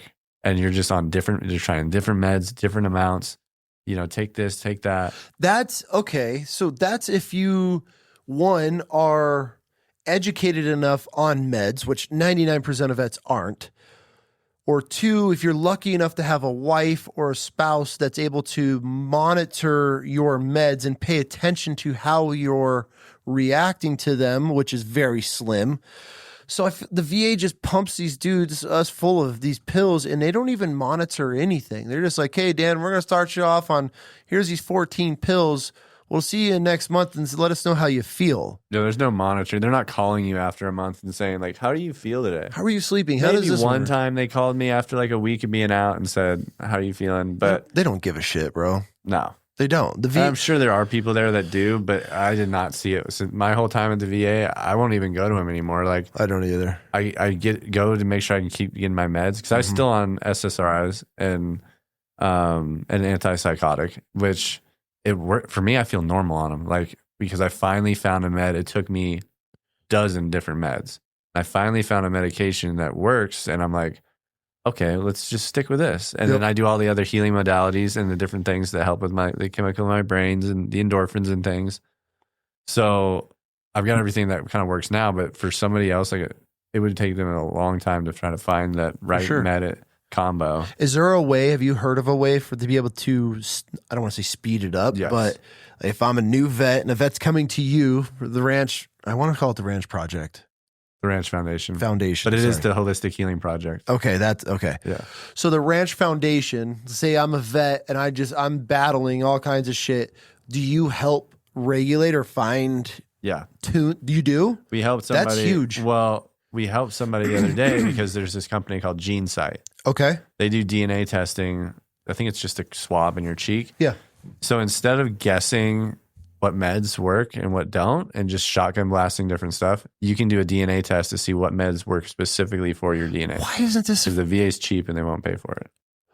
But we're giving the fucking Jews and everybody else so much goddamn, like, this is what I don't understand. The VA, I'm convinced the VA is just welfare for veterans. It's all it is. It's to keep you as miserable, as sick, down, depressed, just enough of you're really not all killing ourselves, but a huge chunk of us are killing ourselves.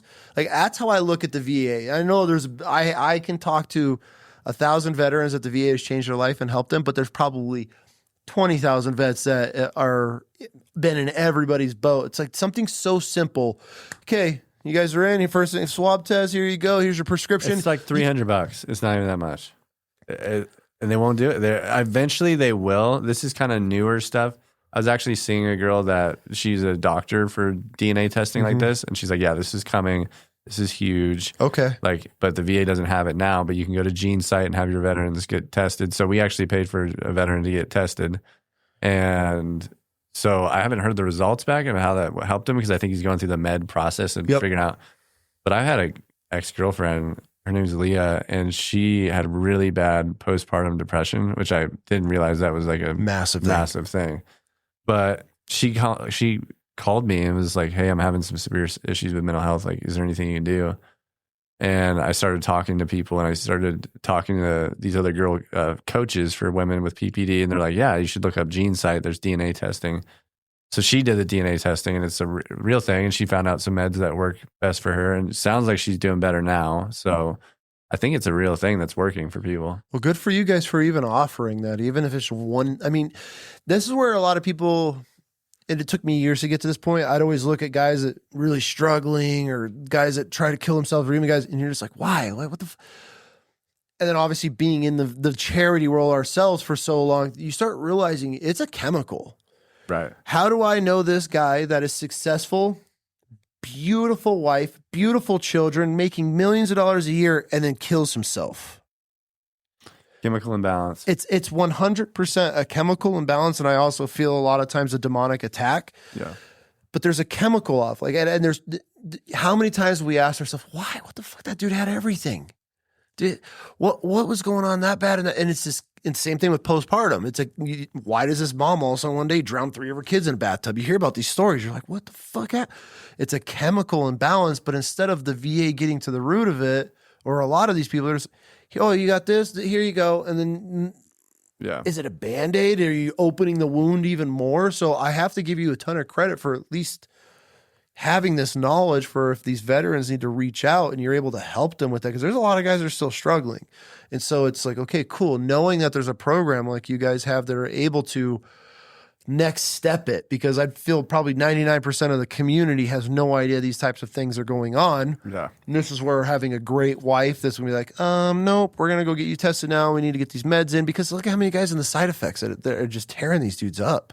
It's so bad. I talked to so many people that have been struggling with trying to get on meds that work. It's when they work, but it's hard to find the ones that work. They're not for everybody. And if, some are better than others, but like you said, the demonic attack, like that's what helped me so much, because when I started noticing what voices to listen to, like remember there's those voices about, I didn't know who to listen to at the ranch, because the demonic ones were telling me to kill myself. God was telling me to start a healing ranch and leave the toxic environment. You need to leave. You need to leave. Don't kill yourself, Dan. We're going to freeze you up for a second. Throw the pistol down. Yep. Like God was helping me this whole time get to where to start the ranch and get myself. I am the Ranch Foundation. Like the journey that I went on led to the Ranch Foundation. And that's what we're trying to do with these other veterans, is like you're going on essentially Daniel's journey that he went on. Yeah. Because that's what saved me. But Christ was the biggest thing. I don't want to say one of them. It was the biggest thing. Like being able to go to my Bible every morning with another veteran. I do Bible study every morning, well, Monday through Friday, and learn about how Jesus was here to help us and help us from our sins and give us some tools on how to live life, like the fruits of the Spirit, like peace, love, joy, self-control, faithfulness, like gentleness, all that's like, it helps you, give you a guidebook on how to live life. And I've been studying it, and my life has been getting so much better since I started following Christ. Like, I can't tell you, like the Ranch Foundation started, and all the people I've been meeting and the volunteers, and personally in my life, like things have just been getting better. My sobriety, I could not have done sobriety without Jesus. I had a moment, I was playing guitar, I was in San Diego, and I played this song almost perfectly, which I never do. And I was like, I had this moment where I just felt so bad for being drunk. and I started crying, and then all of a sudden I felt this like warm hug from behind me, and it's like the light kind of got brighter in the room, and I felt this like, it's okay, but we got to cut this out. And I just had that feeling. It wasn't a voice. It was just like this translation that just happened to me. Yeah. And it was like, and then I stopped drinking. And, you know, it took me, I think, a few months of like going off and on until it was December 31st of 2024. I was like, this is it. Yeah. And I didn't have the urge. God gave me the strength to not drink. And I never thought I could never not drink. So if I didn't have Christ, there's no way that would have happened. So I try to tell veterans, like, I know there's people that don't believe in God and Jesus, and that's fine. But, you know, at least keeping the door open to hear about some of what he was teaching Jesus back then and the word, like, keep the door open, because you might actually find some things that help you in life and get to where you want to go. Dude, I'm so with you on this. Like, with my military journey, I grew up pastor's kid. So I grew up in the church, writing. I'd write all my dad's sermons down. I'd go take his notes and say, I want to be a pastor when I was a kid. And then obviously war broke out and I was like, out, right? So then I fall away. And this is like a thing. We were actually just talking about this, and it's so, I don't want to say hard to explain the feeling, but once you feel what he's able to provide with just peace and solitude, and you're able to just breathe, and the weight starts falling off of you, and you start almost morphing into this version of yourself, instead of being this, I'm speaking for myself, this just hateful, angry, what the fuck, snapping on shit, and I'm coming home to healthy children, food in the fridge, and beautiful wife, and I'm fucking irritated. I'm pissed. I hate, like, what, you know? What? Explain that. Make that make sense. My most famous line that I live by, make that make sense. And then all of a sudden, cool, God, you know what? I'm going to have this conversation where my wife, bend the knee, because I was that night getting my head lobbed off. I am bending the knee to fucking nothing. That was my pride.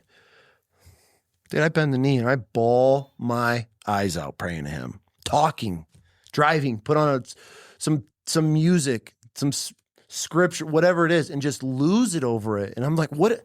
Why am I feeling? I'm driving through the mountains here, and I put on some worship music. Fucking almost crashed, got pulled over because I'm just sobbing so hard. Why? But it feels so good. I'm like, okay, this feels way different than how I wake up every day. Why is this so bad? Okay, let's say this sky god's fake. Let's say it's all fake. It's all made up. All the Bible's been transcribed, and it's all just to keep us in or some cult. If I feel this way, I'm changing my life. I'm leading my home. I'm helping others. Okay, you know what? I'll find out one day if he's fake. I'm going to keep believing in how I believe, because I feel I'm acting. I'm still going to be the same motherfucker I'm always been. And that's where I had a big problem with giving it to God. I'm going to have to change. I'm not changing. But then I started realizing, he's going to change me. Dude, I cuss. I talk shit. But I'm not angry anymore. That's just in my DNA. But then I have all these memories, and I'm like, dude, just you talking about it has opened my eyes up to so much. And I'm like, okay, God, I see your sense of humor. I start this podcast. I have no intention on speaking about God on these episodes. And how many times it gets brought up, and then how many people reach out. I'm like, dude, I feel what you're feeling. I'm in your old shoes still. How do I get out of this? And so it's such an incredible feeling, and it's hard to explain. And that's why I feel bad for people. And they'll come in and make comments and shit when I talk, put a clip out or something about my faith and my belief, or, guests that are on, and you get some of the naysay here and there, and it's just like, man, I feel bad. Yeah, I feel bad. I used to be that. That's I feel bad for some of my friends too that are like literally curse God to the sky, like, and I'm like, I feel so bad. But this is a verse that I live by, Matthew 25:23. Well done, my good and faithful servant. Because that's for me. I want to get to those gates, and I want God to say, well done. Like, yes, you had a little rough start. Who there. hasn't? Right. That's the whole point. Find me anybody in the Bible that is perfect. Exactly. And I think God loves the ones that, have had a rough past and now have changed their lives and turned to God. And so I do everything every day where it's like, I want to hear that, well done, my good and faithful servant at the end. And so if you think about that and every choice that you make, it's like, well, was God going to say, well done on this? Or is he going to say, hey, you need some more work or need some more retraining? Yeah, that's incredible. I just want to get to them pearly gates one day and just be like, yeah, exactly. Like, right. I don't want to get there and be like, he's like, yeah, I just want to walk up and be like, right. all right. Because I feel there's such this image of like these perfect Christian men, and we got to like be so soft and soft spoken. I just love and peace. Bro, these we've been lobbing heads. Yeah, I don't, forever. I'm not the like, I'm like swearing to you and like. See, that's where I'm next. I'm trying so hard. Actually, my daughter and I just started where she's supposed to be correcting me all my F words. And I try to, dude, I have these women that reach out and like, I would love your show much more if you didn't cuss so much. I'm like, I get it. But it's just, you just spend half your life or in industries where everybody's just cussing. That's my heart. Dude, I could give up food for 12 days. I can't get up the F word for 2 sentences. So yeah. I'm with you. I wish I could stop the cussing, but at the same time, man, I when my prayers, my God, when you're ready, take the F word out. Clean my mouth, cleanse me of the negative just feel that I put out. I pray about it all the time, and it's in me. It's like rooted in me. But I feel I could be doing way horrible things by representing him in the F word.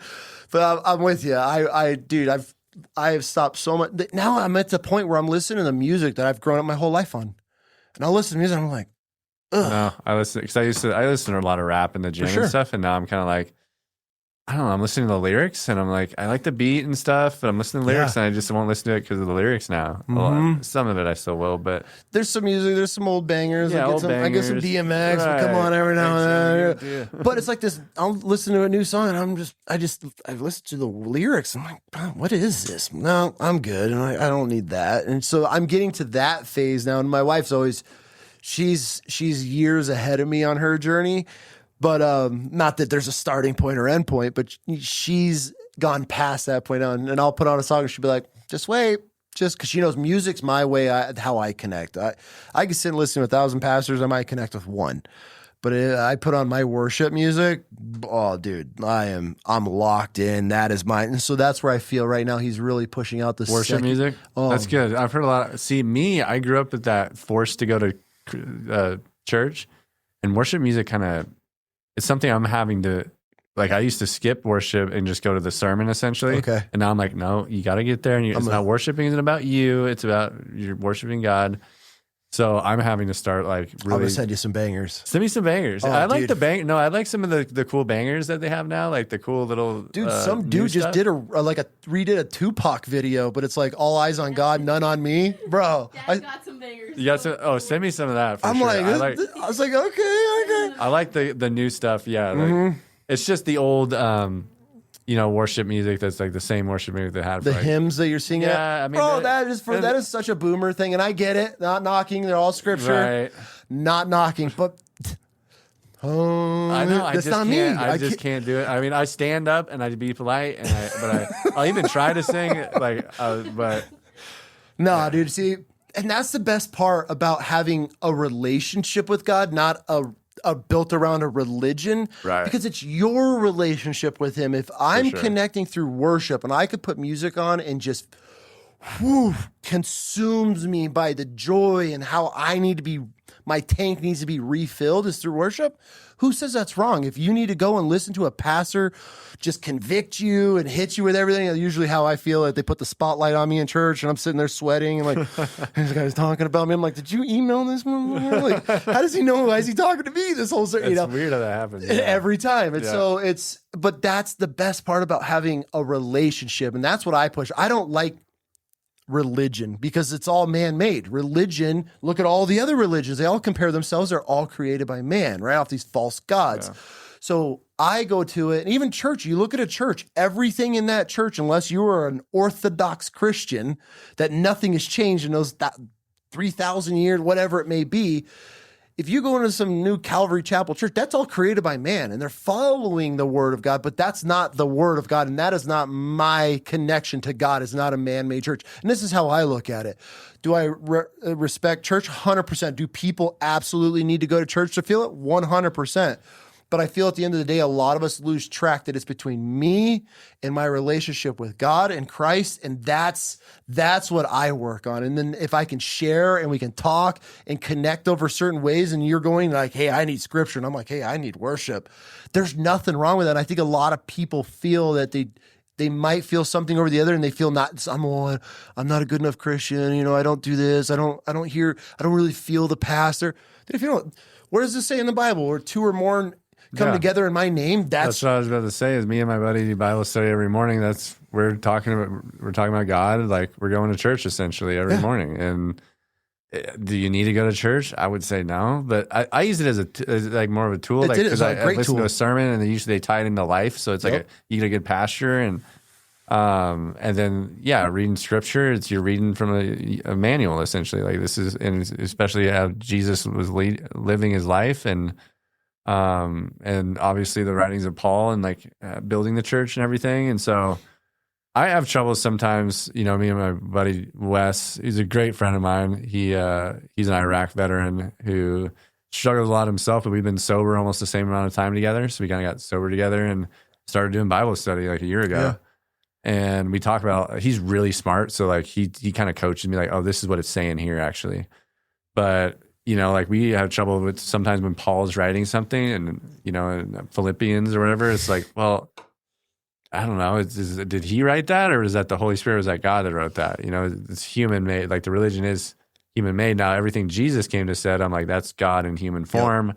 Like, but I do think sometimes people get caught up in the religion and like, and obviously we have so many wars about it and stuff like that. So that's why I tell people when guys have questions, I'm like, just focus on your relationship. Yeah. Don't focus on the religion, being this perfect poster boy Christian, because at the end of the day, we are all human. We all sin. We all make mistakes, but it's up to us.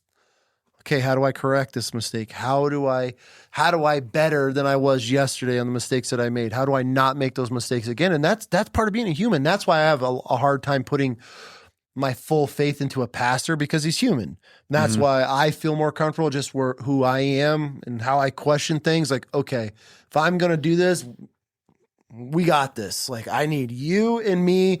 And obviously with church, like my daughter, dude, she's a mentor, a youth mentor at our church, and she speaks in front of hundreds of kids. It's incredible. Like I would never knock that. I'm not going to knock anything at a church. And that's how she connects, being able to share her testimony and have kids come together and relate. All for it. And so, yeah, that's where I think a lot of people they feel they have to be this perfect image of a Christian. But then you look at all these guys that wrote all these scriptures, rapists, murderers, adulterers, sending their... Yeah, didn't Paul, his name's Saul, and used to murder Christians? And he was one of the worst. Right. He murdered thousands of Christians. And guess what he did? Gave his life to Christ. Yeah. Yeah. Make that make sense. Make that up anywhere else. Greatest love story ever told, man.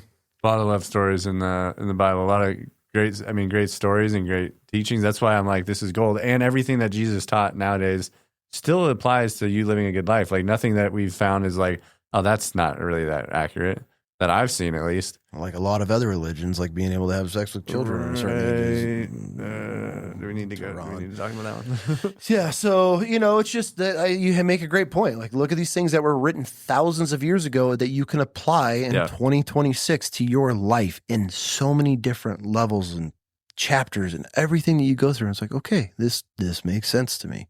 Yeah. I'm so happy for you, bro. Dude, I just want to say, you look great, man. When I first saw you at the door, I was like, dang, you're looking like you're getting into shape. And getting it back. You look great, too, youthful. Man. I'm glad we got to connect. By the way? About to be 33, 34, 33. What? I don't know. Can you ask Mom? You up, down, ask Mom? I thought we were the same age. I was born in 84. Oh, okay. No, you're way older than 33. I'm sorry, 43. Yeah, I was like, what? Sorry. I thought we were the same age. Sorry. 43 or 40. I hate even saying it. That's how it shows you how much I care about birthdays. You look great though. Thanks, I'm dude. 37. You look like Got on the peptide game. Nice, dude. Yeah, I'm about to get on some of that too. I got you. But BPC 157. no, it's a heal all. There's a bunch. I'll walk you through. Yeah, we've got a bunch of dudes in my community that we're helping out with a bunch of that stuff. But yeah, man. No, I'm about to be 43, 40. I think it's 40. I think I'm turning 43. Yeah, you look like you're in your 30s. So good job. You're doing Thanks, something dude. right, man.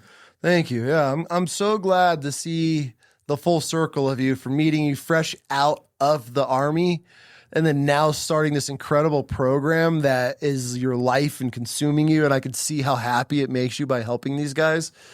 I'm really excited to watch your journey and continue this, because obviously I'm stepping out. I'm closing my chapter of the charity world and you're just starting one. Yeah. So anything that you need, don't hesitate. I've got 12 years of living in the trenches of just completely screwing up how to run a charity, but somehow kept it alive, helped a lot of veterans, thousands of veterans and thousands of cops. And so anything you need, man, I'm here for it. I love this. I love the chapter you're in now, who you've become, and finding your faith. Who would have thought, between you and I, bro? Never would have guessed it, dude. At least for me, I would have never guessed it. Yeah. So if people want to get on, as far as supporting, finding you, because obviously, let's just talk about the elephant in the room from somebody that has had an organization for 12 years. Money is what makes people ask, how can I help? Money. Yeah, or flight miles. So we're asking people for donations obviously from, you can go to the Instagram, the _ranch_foundation. And you can go to the GoFundMe, but we'd rather go to the website, www.theranchfoundation.com, and make donations on there. Yep. Just hit the donate button. But we are asking people for flight miles as well, because our biggest expense is just getting people to been there. Is that your biggest expense? Been too? there. Yeah. And so like we're getting a lot of volunteers, and we'd love people to volunteer that are guides, outdoor guides, or guitar instructors, coaches, healers of any sort. But we definitely need cash donations just to pay for like memberships for people. Like if someone wants to do jiu-jitsu and We Defy Foundation can't cover it, we're going to cover it. So, we're trying to keep the costs by getting donations as much as possible. But cash donations are obviously really helpful, or the flight miles are just as good as cash. So 100%. And they can email us at info@theranchfoundation.com too. And if they have any other questions, they can DM us at our Instagram, The Ranch Foundation. I love it, man. Congratulations on all the success. Thanks, dude. Thanks for having me on, man. It was I was a little nervous at first. I was like, man, but you really have a good spot here and a good team. So appreciate it. When you got the best team in the biz. My daughter. Yeah. Yeah. So, dude, thank you. Oh, we didn't even plug this. We'll add this in the beginning. And the salary beat, blah, blah, blah. No, I'm just kidding. I want to send you home. God Lifting Fearing Club. He's an active duty cop out of California, out of SoCal. And he's bringing guys together through faith. I should actually connect you guys. And so he does like Bible studies. He does scriptures, but he's got a bat. I don't have one on.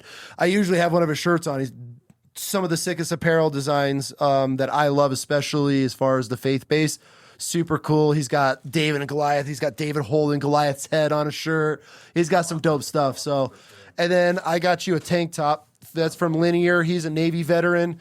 Tried out for Buds. Ended up getting hurt in land nav right before he's graduating and got dropped from it. But dude makes some high-end fitness apparel. So he's a local Bubba here, and he was on the show. Really cool guy, Chris. And so I like to give out, I offer small veteran-owned law enforcement businesses, LEO businesses, first responders, all that.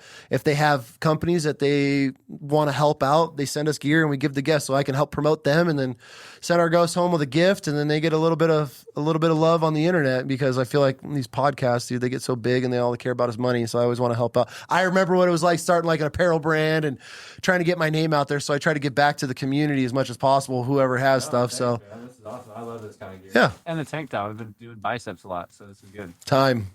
It's time. Bust them out. Summer's right around the corner. Dude. Thanks, man. Thank you so much, bro.